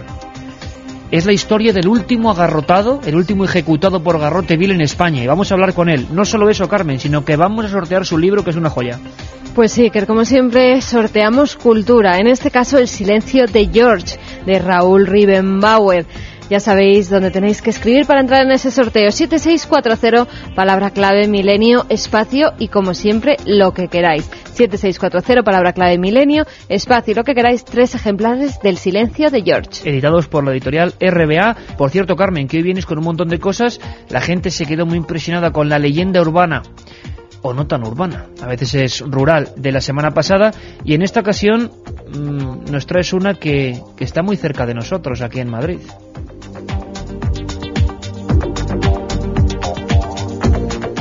O la casa de campo que digo yo me equivoco, no es la casa de campo el lugar que tenemos ahí en Madrid como un pulmón, es una casa de campo aislada, Los dueños se alejaban de aquí, se alejaban de Madrid. Y se iban a vivir a una casa de campo. Luego nos lo contarás. La verdad, Iker, es que cada vez los oyentes me mandan unas leyendas más terroríficas, ¿eh? Esta vez se centra en Cantabria. Cantabria. Luego os daremos todos los datos, agenda, lo de nuestra llegada a Miranda de Ebro el 3 de junio, lo de la Feria del Libro, lo del sorteo, por cierto, que no se me olvide, en ikerjimenez.com estamos sorteando 100 libros de Camposanto, la historia que saca Suma de Letras, y hoy Guillermo León ya cierra a las 4 de la madrugada, cuando acabe el programa, daremos como en Wall Street la campanada, se acabó. Creo que a estas alturas hay 5.000 o 6.000 ganadores, ni más ni menos, impresionante. Empezamos ya, Charlie. Vamos a escuchar una voz tenebrosa, una voz doliente, una voz que sobre un tema de la pena de muerte cantó en su día Louis Jacques. Tiene que ver porque nos lleva a una órbita misteriosa, a un tiempo bastante turbulento, a esa historia en la que se ha metido nuestro compañero con el que dentro de poco vamos a hablar. La otra realidad. Milenio 3. En la cadena SER.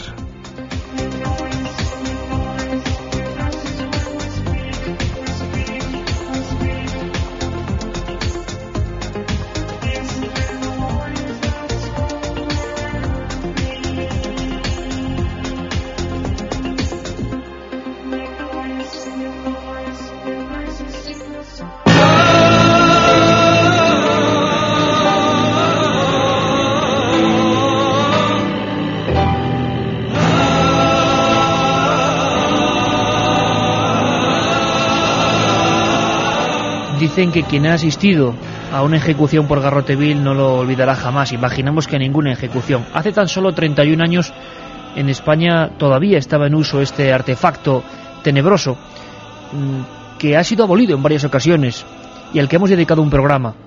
Algunos nos lo recuerdan, lo recuperaremos en su día. Es ese programa sobre los verdugos españoles. El último verdugo español apretó la argolla de un hombre sin pasado. Fue la muerte de nadie. Es una figura sombría que aparece en todos los documentos de la transición. El último agarrotado en España era un polaco sin familia, casi sin documentos, que había entrado como un alma errante en España y había empezado a matar gente o a intentarlo, por lo menos a 2 guardias civiles, uno en el puerto de Barcelona, otro en Caladoques, en un solitario camping de la costa. La historia de Heinche se ha convertido en un nombre, en unos dígitos, en una referencia siempre a hablar de una época muy dura. Parece que la ejecución fue terrible. Ocurrió en una prisión, o mejor dicho, en el lateral de una prisión de la provincia de Tarragona. Fue una historia tan dura que pocos se han metido en ella. Y hay que felicitar a quien lo hace, aunque sea 30 años después, para descubrir la verdad. Esta historia, El silencio de George, es impresionante, amigos. El último ejecutado en España, el polaco sin pasado, tenía todo un pasado, toda una historia.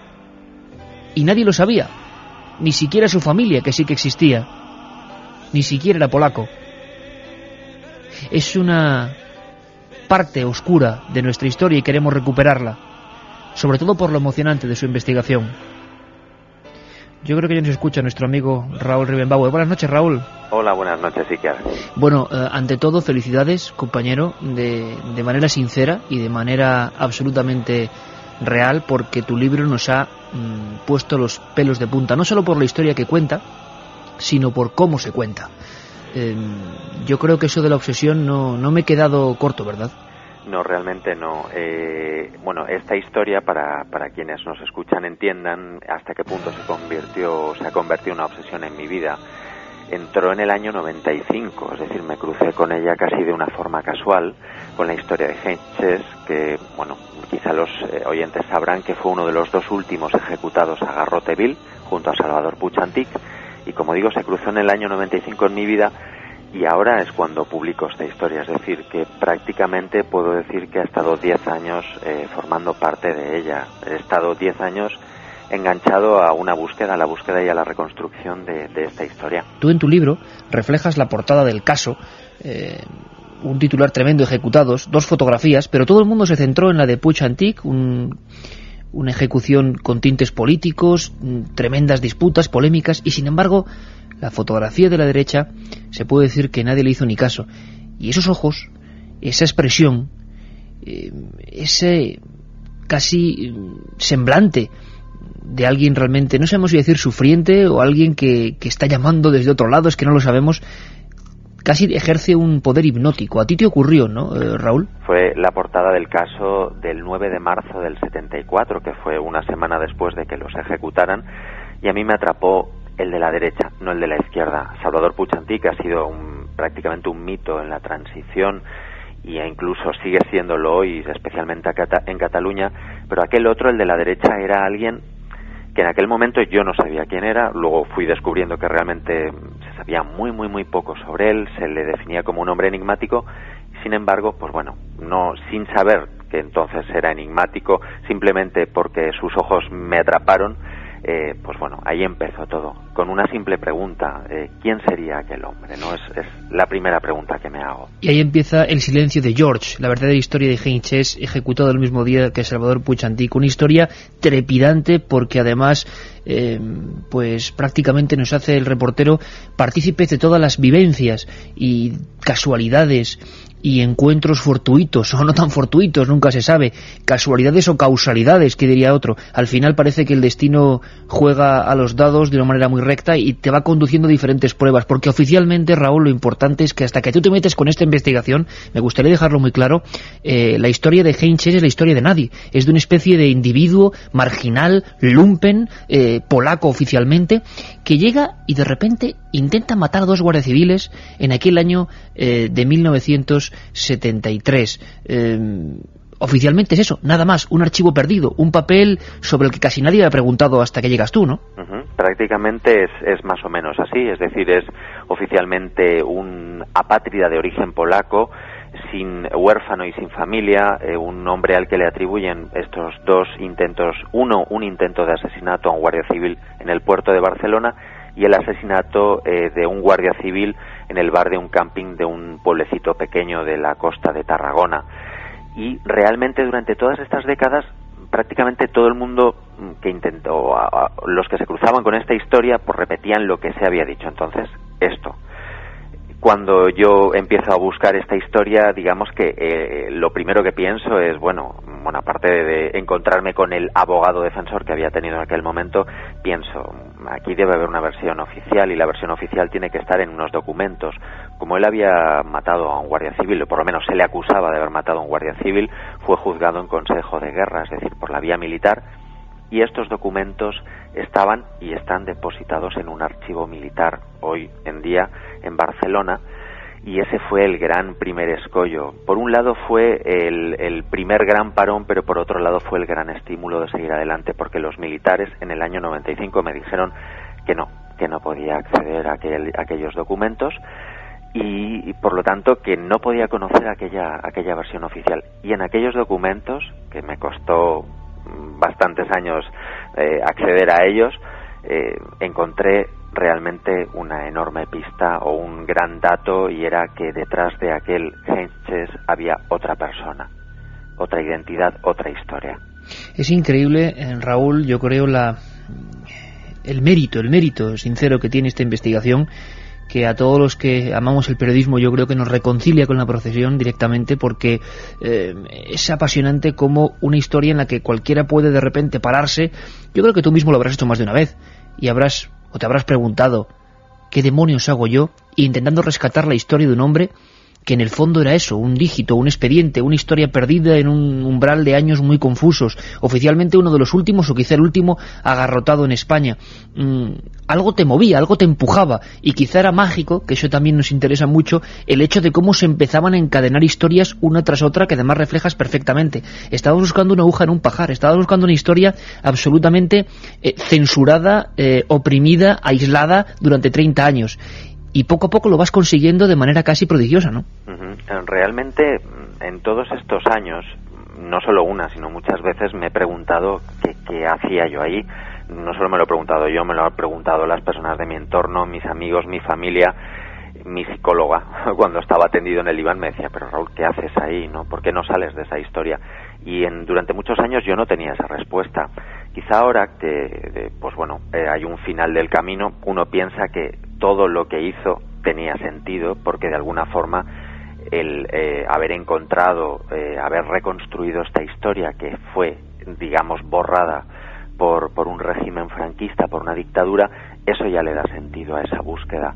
Y realmente en esa búsqueda ha habido muchísimos encuentros, como llamabas antes tú, casi causales más que casuales, ¿no? A veces una concatenación de encuentros o de situaciones que me han ido llevando de un lado a otro, muchas veces motivados por mi propia cabezonería. Soy hijo de austriaca, muy testarudo y con una cabeza cuadrada que en ocasiones ha venido bien, en otras no, pero normalmente ha venido bien.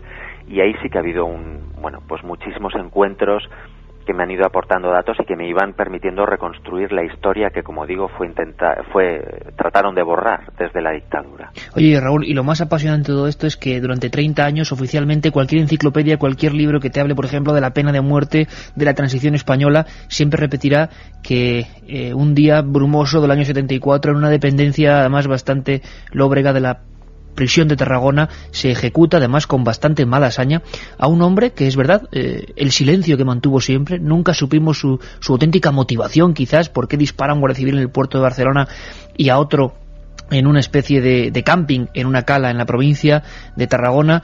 Pero quizá lo más asombroso es que tú empieces a descubrir lo más interesante, que es que ese hombre no se llamaba así, que todos los libros estaban equivocados, que no había ningún Heinz Hesse. Era otra historia, Raúl. Así es. Digamos que para mí la primera gran convulsión es descubrir que esta persona puede ser otra persona, que era un camino que había que comprobar, y efectivamente lo compruebo. Es decir, que esta persona no era Heinz Hesse, sino Georg Michael Welzel, y que no era polaco, sino era un alemán de la Alemania del Este, y que ni siquiera era un huérfano, era una persona con madre, 2 hermanos, una mujer compañera y 3 hijos. Es decir, que había toda una historia ahí detrás, una historia que a un régimen le interesó eliminar. Y digo le interesó eliminar porque la conocían. Y hay documentos dentro de la documentación oficial que a mí me intentaban impedir a que accediera, que demuestran que todas las personas que participaron en aquel proceso sabían que aquel hombre era otro. ¿Y por qué no les interesó que trascendiera a la opinión pública? Pues por una razón muy sencilla. En aquel momento las 2 ejecuciones, la de Salvador Puig Antich y la de Heinz Hesse, fueron la venganza por el atentado de ETA a Carrero Blanco. Carrero Blanco era el presidente del gobierno franquista, era el heredero, iba a ser el heredero de Franco, al que asesinó ETA, y decidieron buscar a un preso político para castigar, y este fue Salvador Puig Antich, que era un militante anarquista catalán.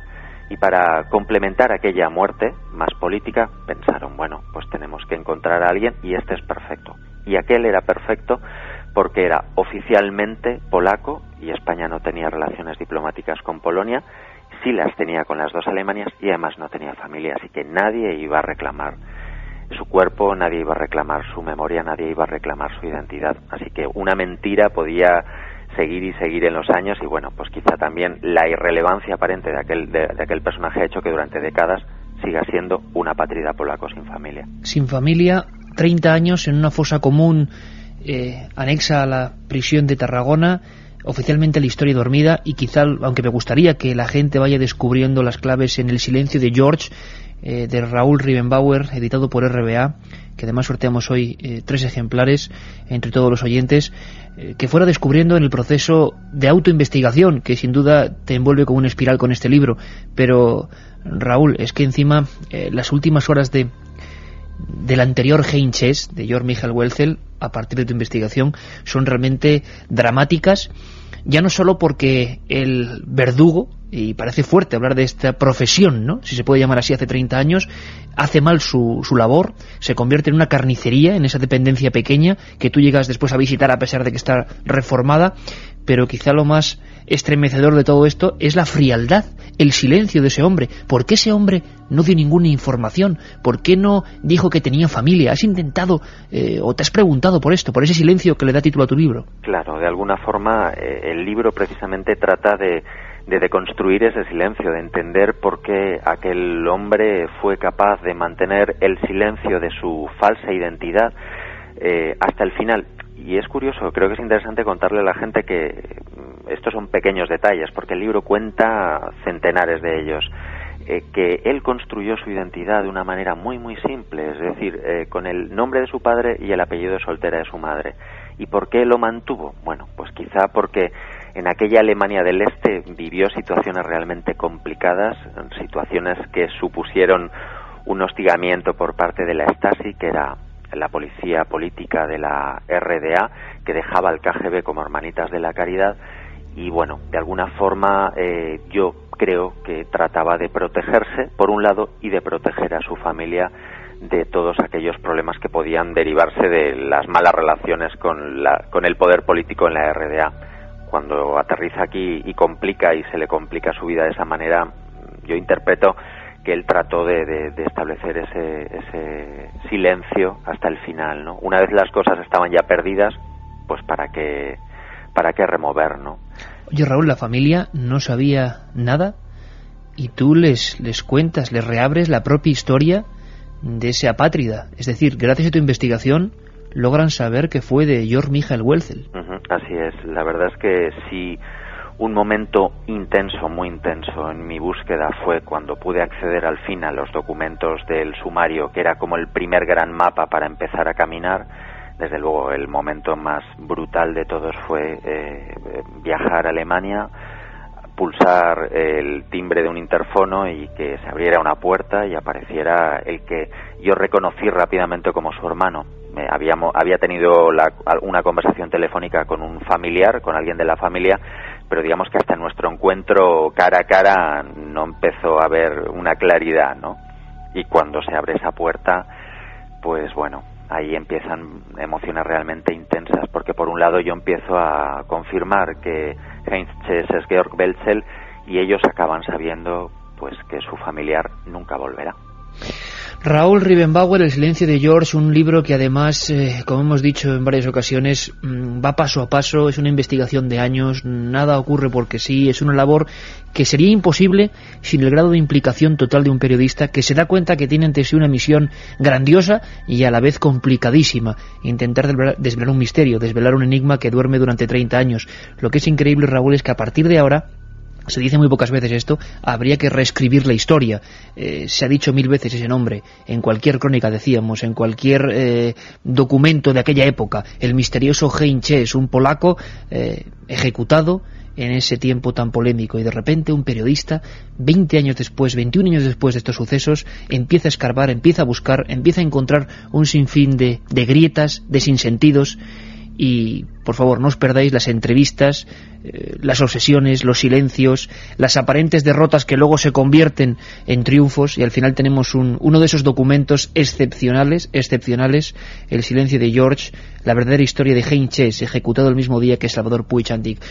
Ya a nivel personal os digo que desde luego hay muchísimas claves para bucear en este libro, que merece la pena no narrarlas todas y sumergirse en lo que es ese proceso que, como decía, conocemos bien cuando casi despegamos de la realidad y solo vivimos para desvelar ese enigma que se ha entrometido en nuestra vida. Imagino que ahora, Raúl, ya con el libro en el mercado, ya viendo la otra cara de lo que es la acepción de la gente, muchas noches, imagino, y esto ya es muy personal, seguirás soñando, seguirás pensando con ese rostro que aparecía en la portada del caso, ¿no?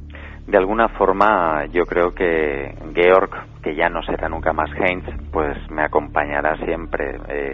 Yo creo que el vínculo que se estableció entre aquel hombre que fue ejecutado y este que vive en el año 2005, pues es algo así como indisoluble. Es decir que, bueno, estamos ahí bastante unidos, a pesar de que fuera o no fuera o dejara de ser un criminal.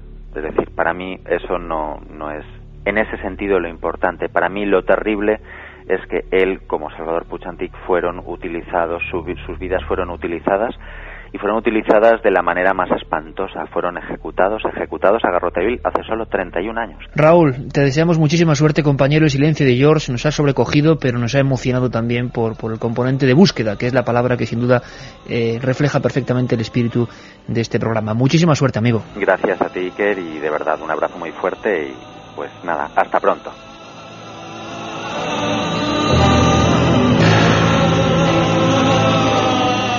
La otra realidad. Fenómenos extraños. Misterios sin resolver. Milenio 3. En la SER. Los invitados que nadie esperaba. ¿Has sentido auténtico miedo alguna vez?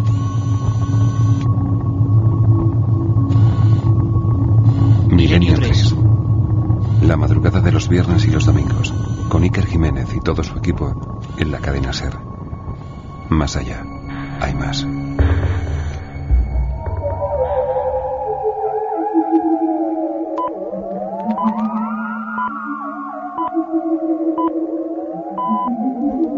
Vamos con mensajes que nos han llegado durante la entrevista al 7640, ya sabéis, palabra clave, Milenio, y vamos a sortear ese libro del que nos ha hablado su autor, Raúl Rivenbauer. Mario de la Roza nos decía, es increíble que este país utilizara una máquina de matar así. 30 años nos separan de la Edad Media. Tengo los pelos de punta. Bueno, este país y todos los que van de desarrollados también ahora, La guillotina caía, que era un primor, y todos, y en Inglaterra, fíjate. Lo que ocurre es que estoy mirando, yo entiendo muy bien a mi amigo Rivenbauer, aunque lo repito, no nos conocemos, a veces solo hace falta leer algo para ser amigo de alguien, pero no porque tuviera culpa o no, que desde luego este Chance debía ser un criminal.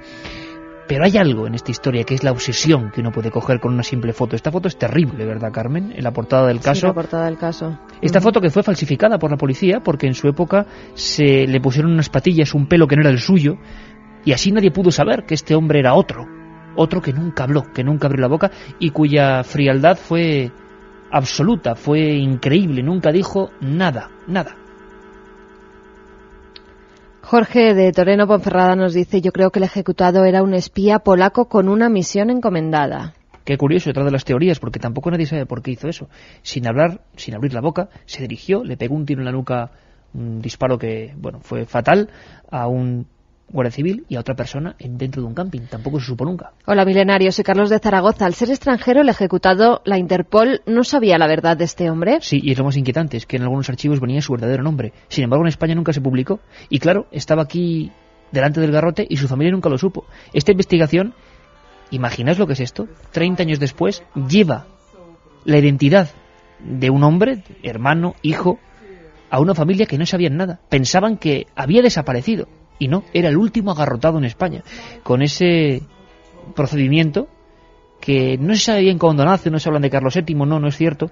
Hay precedentes de diferentes garrote vil. En un principio el garrote vil, que se llamaba vil por la condición en realidad del preso, se le ponía una opa, era el procedimiento más denigrante, y lo que hacían era, en un principio, Carmen, no con esa tuerca que casi, bueno, pues desencajaba lo que era la nuca del reo, sino con una soga. Era un ahorcamiento en un principio el garrote vil. Javi de Coruña nos dice, algún familiar mío antepasado fue al garrote.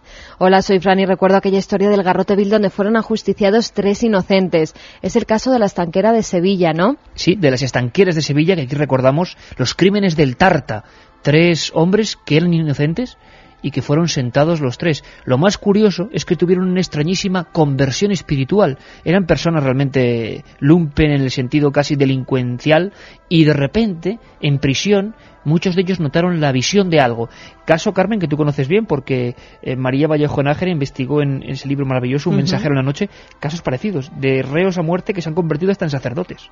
Sí, la verdad es que sí, son casos muy curiosos de conversión, desde criminales hasta sacerdotes. De repente, algo en su celda que ellos interpretan como una aparición divina, tienen eso en su celda y a partir de ahí cambia radicalmente su vida. Lo curioso es que en el caso este que comentamos de un hombre inglés, lo que aparece en la celda poco antes de ser llevado a disposición judicial es una figura.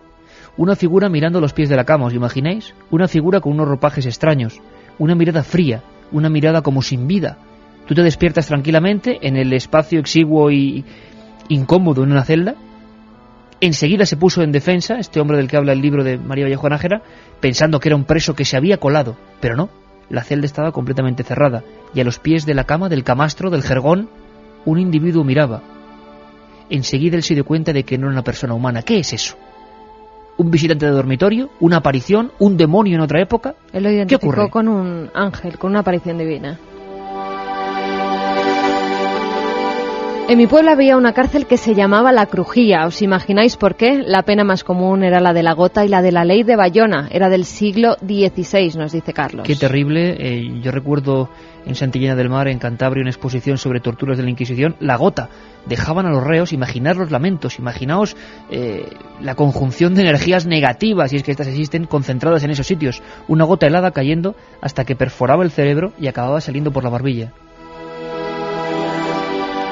Soy Alberto de Cáceres y el garrote era una forma muy dura de la que hay versiones de ejecuciones que realmente sobrecogen. Un saludo. Nosotros en Vitoria, ahora hablaremos de Miranda, en Vitoria, porque hablaremos más de ese asunto, Julio Corral, un amigo de Amigos de Ochate, está investigando sobre el asunto de Sacamantecas y ha conseguido documentación increíble. Nosotros en Vitoria, en el mes de noviembre, pusimos a la gente en los previos que hacemos cuando salimos las fotos de el verdugo de Burgos, Gregorio Marayal, un hombre que fue famoso por ejecutar precisamente esa bestia humana, el Sacamantecas. Las fotos son impresionantes. Las ejecuciones eran públicas. La gente se peleaba por asistir a ese acontecimiento. Yo creo que hoy no nos imaginamos una escena parecida. Aquí cerquita se ejecutó, por ejemplo, a Higinia Balaguer, la asesina de la calle Fuencarral, una mujer hosca, una mujer terrible. Hubo 10.000 personas jaleando el acto. Y decías tú de Miranda, Iker, pues mira, el día 3 hemos organizado los amigos del ferrocarril de Burgos el viaje a Miranda. Iremos 8, creo. Seguir así varias noches, pero no cambiáis, nos dice Javi. Y también Toño de Ponferrada, que dice, estuve cuando vinisteis a mi tierra, a Ponferrada. Bajé a Madrid y espero veros en Miranda. Bueno, pues en Miranda, información rápida. Vamos con la agenda rapidísimo, Carmen. Pues todos los amigos que quieran asistir a Miranda, ya saben, día 3 de junio, estaremos allí desde las 12 de la noche. Y pueden reservar las entradas aquellos que no sean de Miranda en un número, en el 7600, poniendo Milenio 3, su nombre y apellidos, y les llegará un mensaje en el que dice que tienen ya 2 invitaciones reservadas y en cuanto lleguen a Miranda las recogen y pueden entrar. Milenio 3, teníamos pensado contar un montón de historias, ovnis, secretos, pero es que encima ahora ha ocurrido algo, no queremos contar nada. Atentos, por favor, el próximo viernes. Una historia que vamos a ver en imágenes allí en Miranda, así que 7600, Milenio 3 con número, ahí está organizando todo Ricardo Cantera, nuestro compañero de Ser Miranda. Será el viernes 3. El sábado 28 estamos ya en la Feria del Libro, sábado 28 por la tarde, seguiremos informando, iremos dando paso a paso los datos. Y bueno, sobre todo eso, que en ikerjimenez.com ya se acaba el sorteo de los 100 libros de Camposanto. Todavía tienen unos 25 minutos si quieren participar en ese sorteo. Además pueden hacerlo las veces que quieran para así tener más posibilidades. A las 4, de ganar Guillermo León alguno de esos pone 100 la barrera. libros. Bueno, Carmen, y vamos ya con noticias, que ha habido Venga. muchas cosas, mucha información. Después de sobrecogernos un poco con la historia del último agarrotado en España, no fueron agarrotados, son ataúdes. ¿Os imagináis ataúdes colgando de las montañas? Es un enigma que intenta ser descifrado, una montaña enigmática como pocas, Carmen. Expertos chinos, surcoreanos y de Estados Unidos trabajan en la montaña sagrada de Longum, al sur del río Yangtze, para intentar resolver uno de los enigmas arqueológicos del país, la presencia de miles de ataúdes colgantes en cuevas de toda China. En las últimas 2 semanas, el grupo de expertos viajó a la montaña taoísta de Guiaxi y allí hallaron 10 féretros hasta ahora desconocidos que pueden tener unos 2.600 años de antigüedad. Los expertos han reconocido que todavía no se sabe demasiado sobre esta práctica funeraria casi única en el mundo. Se sabe que los antiguos pensaban que el muerto estaba así más cerca del cielo y podía subir rápidamente al paraíso, protegiendo de esta forma a sus familiares y dándoles buena suerte. Pero otras teorías afirman que la razón es más práctica que religiosa, ya que algunas tribus consideran que en el húmedo sur de China, propenso a inundaciones y corrimientos de tierra, colgar ataúdes era la forma más segura de que los muertos descansaran en paz. Lo que no se sabe es cómo pudieron las civilizaciones antiguas colgar allí los ataúdes, ya que en algunos de ellos llegan a pesar 500 kilos y están situados en altos acantilados. Los féretros de la montaña de Longhu no fueron descubiertos hasta los años 70, cuando las puertas de madera que sellaban las cavernas cedieron y permitieron la entrada a las criptas naturales. Los lugareños de la zona nunca habían podido subir a esas cuevas y en torno a ellas se dieron todo tipo de leyendas, como que allí había encerrados libros divinos sin palabras y tesoros incalculables.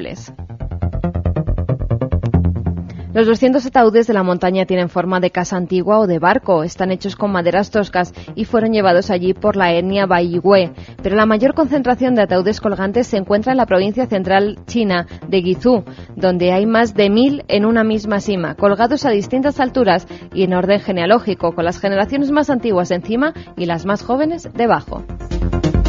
La arqueología y la historia que nunca deja de darnos noticias. Por cierto, que como se está cumpliendo el centenario de Verne, muchísima gente, muchísimos amigos están escribiendo al 7640, ahí sí sin milenio, simplemente el de siempre, preguntándonos por cosas de Verne, por detalles concretos, muy precisos, si acertó o no acertó. Y nosotros hemos querido hacer una pequeña dramatización con el equipo de producción de la cadena SER, muy breve, para que vayamos viajando en la nave del misterio, en el tiempo y el espacio, y lleguemos hasta el momento en que en cierta sociedad de escritores e intelectuales se dan cuenta de extrañas coincidencias.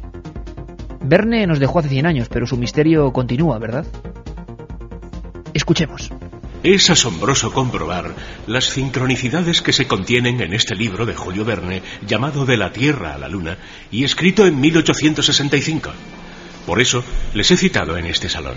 En la obra escrita hace tanto tiempo se llama Columbia al proyectil con humanos lanzado a Selene. Y como ustedes ya saben, la nave que se ha posado certeramente en nuestro satélite se llamaba Columbia. La estación de vigilancia del proyectil se la imagina este autor francés como un gigantesco telescopio con una lente de 5 metros de diámetro. Y como sus señorías bien conocen, esa es la medida exacta del instrumento que ha seguido la exploración desde las montañas rocosas. Si me permite, señor confidenciante, añadiré que lo más desconcertante es que en el libro también se adivina la ubicación concreta de este radiotelescopio. Efectivamente, Mr. Hickler. Pero además este visionario llamado Julio Verne calculó la velocidad de su nave literaria del siglo pasado en unos 40.000 kilómetros por hora, transcurriendo el periplo en 97 horas. Los datos reales varían muy poco. 38.000 kilómetros por hora y 102 horas de duración. Pero, queridos amigos, aquí hay más, mucho más.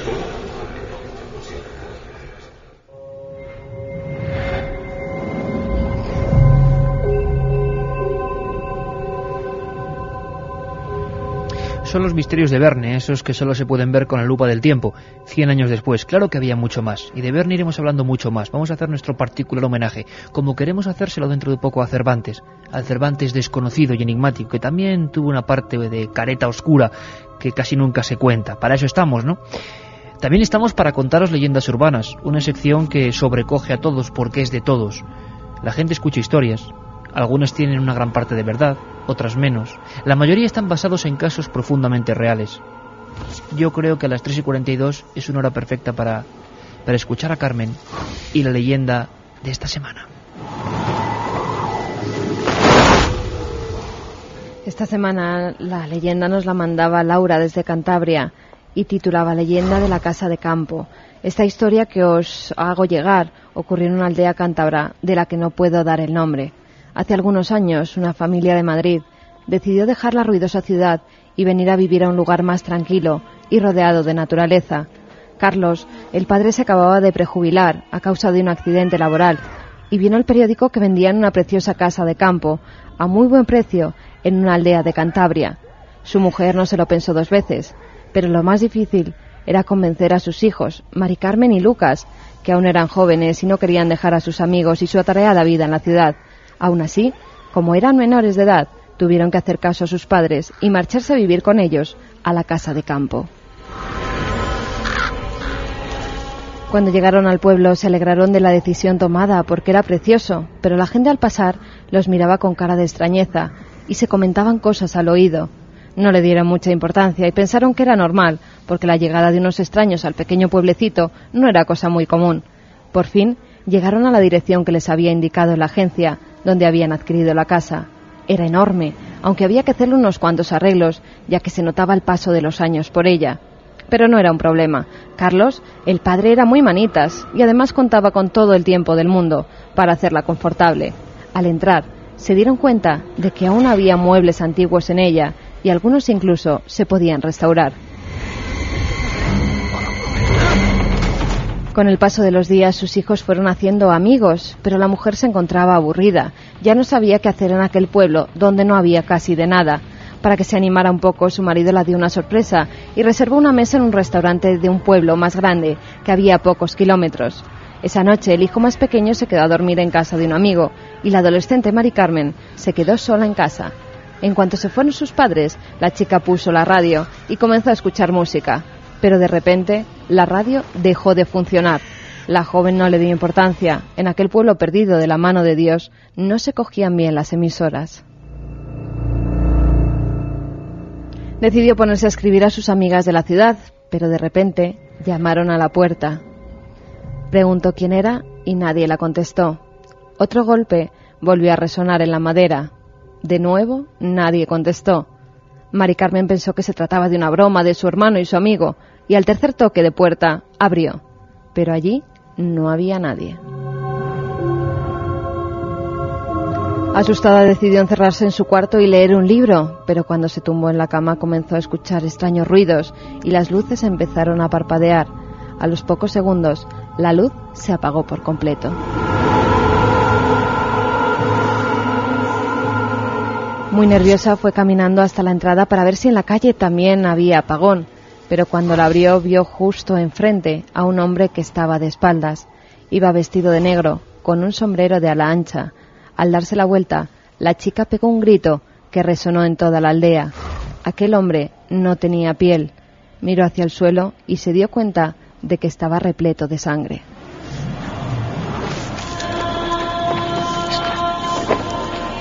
Con un ataque de histeria logró entrar en su casa y temblando se encerró en el baño. Cuando llegaron sus padres la encontraron tirada y con una cuchilla en la mano, intentando cortarse las venas.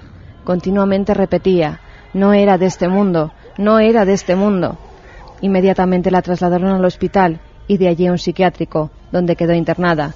Los médicos no sabían a qué se debía su enfermedad. Estaba siempre atada, pues continuamente intentaba despellejarse. La gente del pueblo, después de ese suceso, les contó la historia de la casa que habían adquirido. Allí había vivido hace algunos años un curtidor llamado Jonás. Su hija había fallecido jugando con unos niños y el padre se había vuelto loco. Desde ese momento comenzaron a desaparecer niños de la localidad y de los pueblos cercanos. Con el paso del tiempo se descubrió que el curtidor los secuestraba y los sacaba la piel.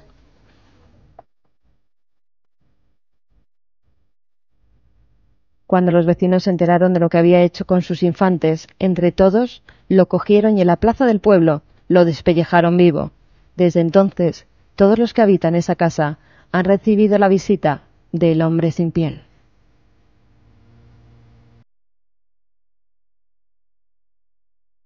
¿Es la historia que nos mandaba Carmen? Laura desde Cantabria.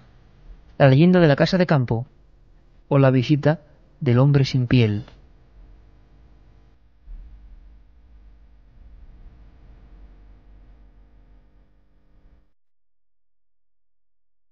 Un programa que se sumerge en el otro lado de la realidad. Milenio 3, con Iker Jiménez y todo su equipo en la SER. Cuando la realidad supera la ficción. ¿Qué pasó la noche del 12 de noviembre de 1976? La noche del miedo. Unos hechos ocultos por las autoridades militares durante más de 25 años. Descúbrelos en la nueva obra de Iker Jiménez. ¿Has pasado auténtico miedo alguna vez?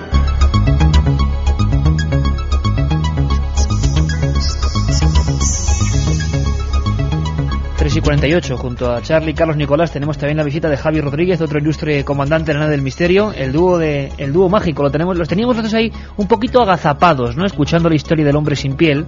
¿Cómo les gusta a ellos estas historias, eh? Mira que son morbosos estos comandantes de la nave del misterio, ¿eh?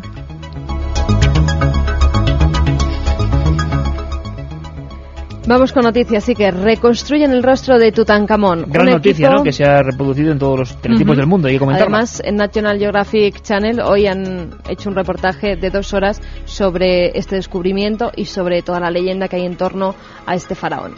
Un equipo de expertos egipcios, franceses y estadounidenses ha logrado determinar las facciones del rostro del legendario faraón Tutankamón. Los peritos recurrieron a radiografías tomadas con escáner para llegar a la forma y las características de la cara que tuvo Tutankamón. Han encontrado bastantes coincidencias en la forma de la calavera, del rostro y los ojos, pero ha habido discrepancias al configurar la nariz y las orejas del famoso faraón niño. Con la ayuda de escultores y de arqueólogos se hizo un molde de plástico de la calavera y esta fue rellenada en sus huecos con plastilina para darle forma. Sobre ello se aplicó un molde de silicona al que se puso color al cutis, los ojos, el cabello y los labios, de acuerdo con las antiguas estatuas y pinturas que representan al faraón.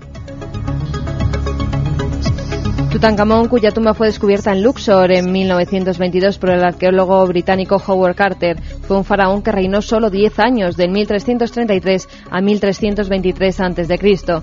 La fama del joven soberano se debe sobre todo a sus joyas, a los muebles y a la máscara de oro que fueron hallados en su cripta y que en la actualidad se exhiben en el Museo Egipcio del Cairo. Oye, Carmen, ¿qué te parece si ahora, antes de escuchar a nuestros amigos, hablamos de suerte y de mala suerte? Yo voy a contarte algo de mala suerte, porque, y no es cuestión de ser gafe ni mucho menos, pero sí que hay, fíjate, hoy que hemos pasado San Isidro, hay historias muy bonitas que algunos recordábamos hoy con Joaquín El Bacín hace ya 3 años. El mundo del toreo, del que hablaremos, claro, mi eterna cantinela, tiene muchas historias enigmáticas. Se cuenta que Manolete, del que ahora van a hacer una ópera, que además hemos conocido los autores, y Manolo Molés también lo conoce muy bien, y pudimos hablar con ellos. Por ejemplo, el gran torero que todo el mundo conoce, estuvo muy obsesionado en su último año, porque decía, fíjate Carmen, se habló de todo, se habló hasta de alucinógenos, se habló de la presión que sufre una figura de tal magnitud en esa época de la posguerra, pero fijaos qué misterioso, a mí me llama mucho la atención, Carmen. Él decía que en cada plaza, fíjate, estuviese donde estuviese, toreando, una plaza de tercera, pequeñita, una plaza importante, había un hombre de gris, un hombre que se parecía, aunque tenía piel, al de la leyenda urbana, con sombrero de ala ancha, de gris, mirándole fijamente, y aunque Manolete hubiese hecho una faena triunfal, algo esplendoroso, las 2 orejas, él siempre se fijaba en aquel hombre de gris. Pero, ¿quién era? Cuentan algunos biógrafos que Manolete incluso se metió en los tendidos para preguntar por aquel individuo que siempre, justo antes de que él pudiera acudir al burladero, desaparecía. La gente decía, bueno, ¿y cómo es? Dinos cómo es ese hombre. Pero es que era tan normal que era imposible identificarlo. Cuentan que Manolete empezó a sentirse realmente mal cuando aquel hombre siempre le miraba de mala manera, siempre descontento en lo que hacía el diestro. Dicen que fue la obsesión, las visiones, los delirios propios de la muerte. También está la historia increíble, Carmen, de Reverter, uno de los subalternos banderillero, que decía que en determinadas faenas, en determinados días, en determinados lugares, olía a cera. Un olor fúnebre, un olor a muerte. Lo olió 3 veces, y las 3 veces el torero con el que iba falleció en la plaza corneado. Él empezó a coger mucho miedo a ese olor a cera. Todo el mundo lo intentaba calmar, decía, pero ¿qué dices, hombre? Si nadie... Huelo a cera, huelo a cera. Pero el último día, en 1925, olió a cera, y resulta que el matador salió ileso. Entonces le dijeron, Carmen, ¿no ves? Tonterías, la casualidad no existe. Olía esa cera y el torero no ha muerto. Cuando llegó a casa, se desplomó sobre la cama. Ese día, esa última noche, la cera era para él. Pero bueno, estas historias no son solo de mala suerte, también existe el lado contrario, y en la serendipia nos encontramos historias maravillosas de gente con demasiada buena suerte, desafiando a la casualidad. Pues sí, en agosto de 2003 un hombre retirado, padre de 3 hijos, ganó casi 125.000 euros en la lotería, justo 2 meses después de que uno de sus hijos ganara 260.000 euros también en la lotería. Anthony McDonnell, de 59 años, recibió el cheque de la mano de su hijo Ian, de 34. Anthony había acertado 5 números más el complementario en el sorteo de esa lotería. Su hijo Ian había logrado la misma hazaña. Ambos habían comprado los billetes de lotería en el mismo estanco. La probabilidad de que la lotería toque 2 veces en una misma familia, agárrate, es de 1 entre 339 billones. Y estas cosas pasan, y no es la única vez, ¿no? No, no es la única vez. Había un hombre inglés muy conocido llamado Charles Wells que logró arruinar a la banca en el casino de Monte Carlo. El éxito legendario de Wells no pareció estar vinculado con el uso de ningún sistema para hacer trampas. Entró en el casino en julio de 1891 y empezó a apostar en la ruleta, ganando casi todas las veces. Cuando superó la marca de los 100.000 francos, la banca se declaró en quiebra, la mesa cerró y sobre ella se depositó un mantel negro en señal de luto. Wells regresó al día siguiente para repetir su extraordinario logro ante la mirada incrédula de todos los clientes que estaban en el casino. La tercera y última vez que Wells apareció en el casino, apostó primero por el número 5. La probabilidad era de 35-1 y ganó. Dejó el dinero que había apostado sobre la mesa y añadió el que acababa de ganar y volvió a apostar por el 5. Y el 5 volvió a salir. La increíble situación sucedió 5 veces más y de nuevo consiguió arruinar a la banca. Hechos asombrosos que dicen los matemáticos que hablamos, fíjate, una posibilidad, como una gota de agua en el mar, entre 399 billones, con B. Luego hay también trucos en el casino, una familia entera que además ha salido española. Sí, muy conocidos. Conocidísimos. Pero claro, no tiene nada que ver con esta historia legendaria del gran Wells, por cierto, que luego murió de forma dramática. Nuestros compañeros casi nos ponen una música apropiada, nos imaginamos ese piano sonando. Bueno, pues además dice Carlos que es de nuestro querido amigo Uritorco. Ah, por cierto, un compañero, ya no solo fijaos cómo estamos con las músicas, que además Carlos, Nicolás y Javi Rodríguez son buenos autores de músicas de este programa, que hemos recibido ahora mismo un CD de Estados Unidos de gente haciendo músicas para Milenio. Y yo creo que es una auténtica alegría que la gente se involucre. Cambiamos ahora mismo el chip, Carlos, y nos vamos con los últimos mensajes. 7640.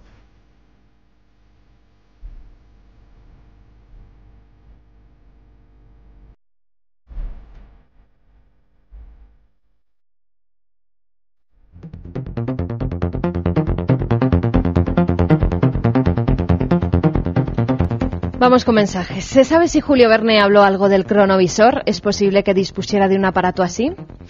El cronovisor es otro de los grandes mitos, yo creo que leyenda urbana, se le atribuyó al padre Ernetti y se decía que era una máquina para fotografiar el tiempo. Lo cierto es que muchas veces se ha intentado fotografiar el tiempo, el pasado. Lo que ocurre cuando vemos las fotografías que dicen que se han obtenido con el cronovisor, pues uno se le pone la cara de incrédulo, porque una de ellas es la foto de Cristo. Y hombre, no sé, no es por nada, pero desde luego es un Cristo muy extraño. Igual es que era así, no lo sabemos. También fue muy revelador aquel informe que hizo National Geographic sobre cómo sería el auténtico Cristo, sensiblemente diferente. A mí me suena leyenda urbana, pero los viajes en el tiempo son otra historia muy interesante que siempre han interesado al hombre.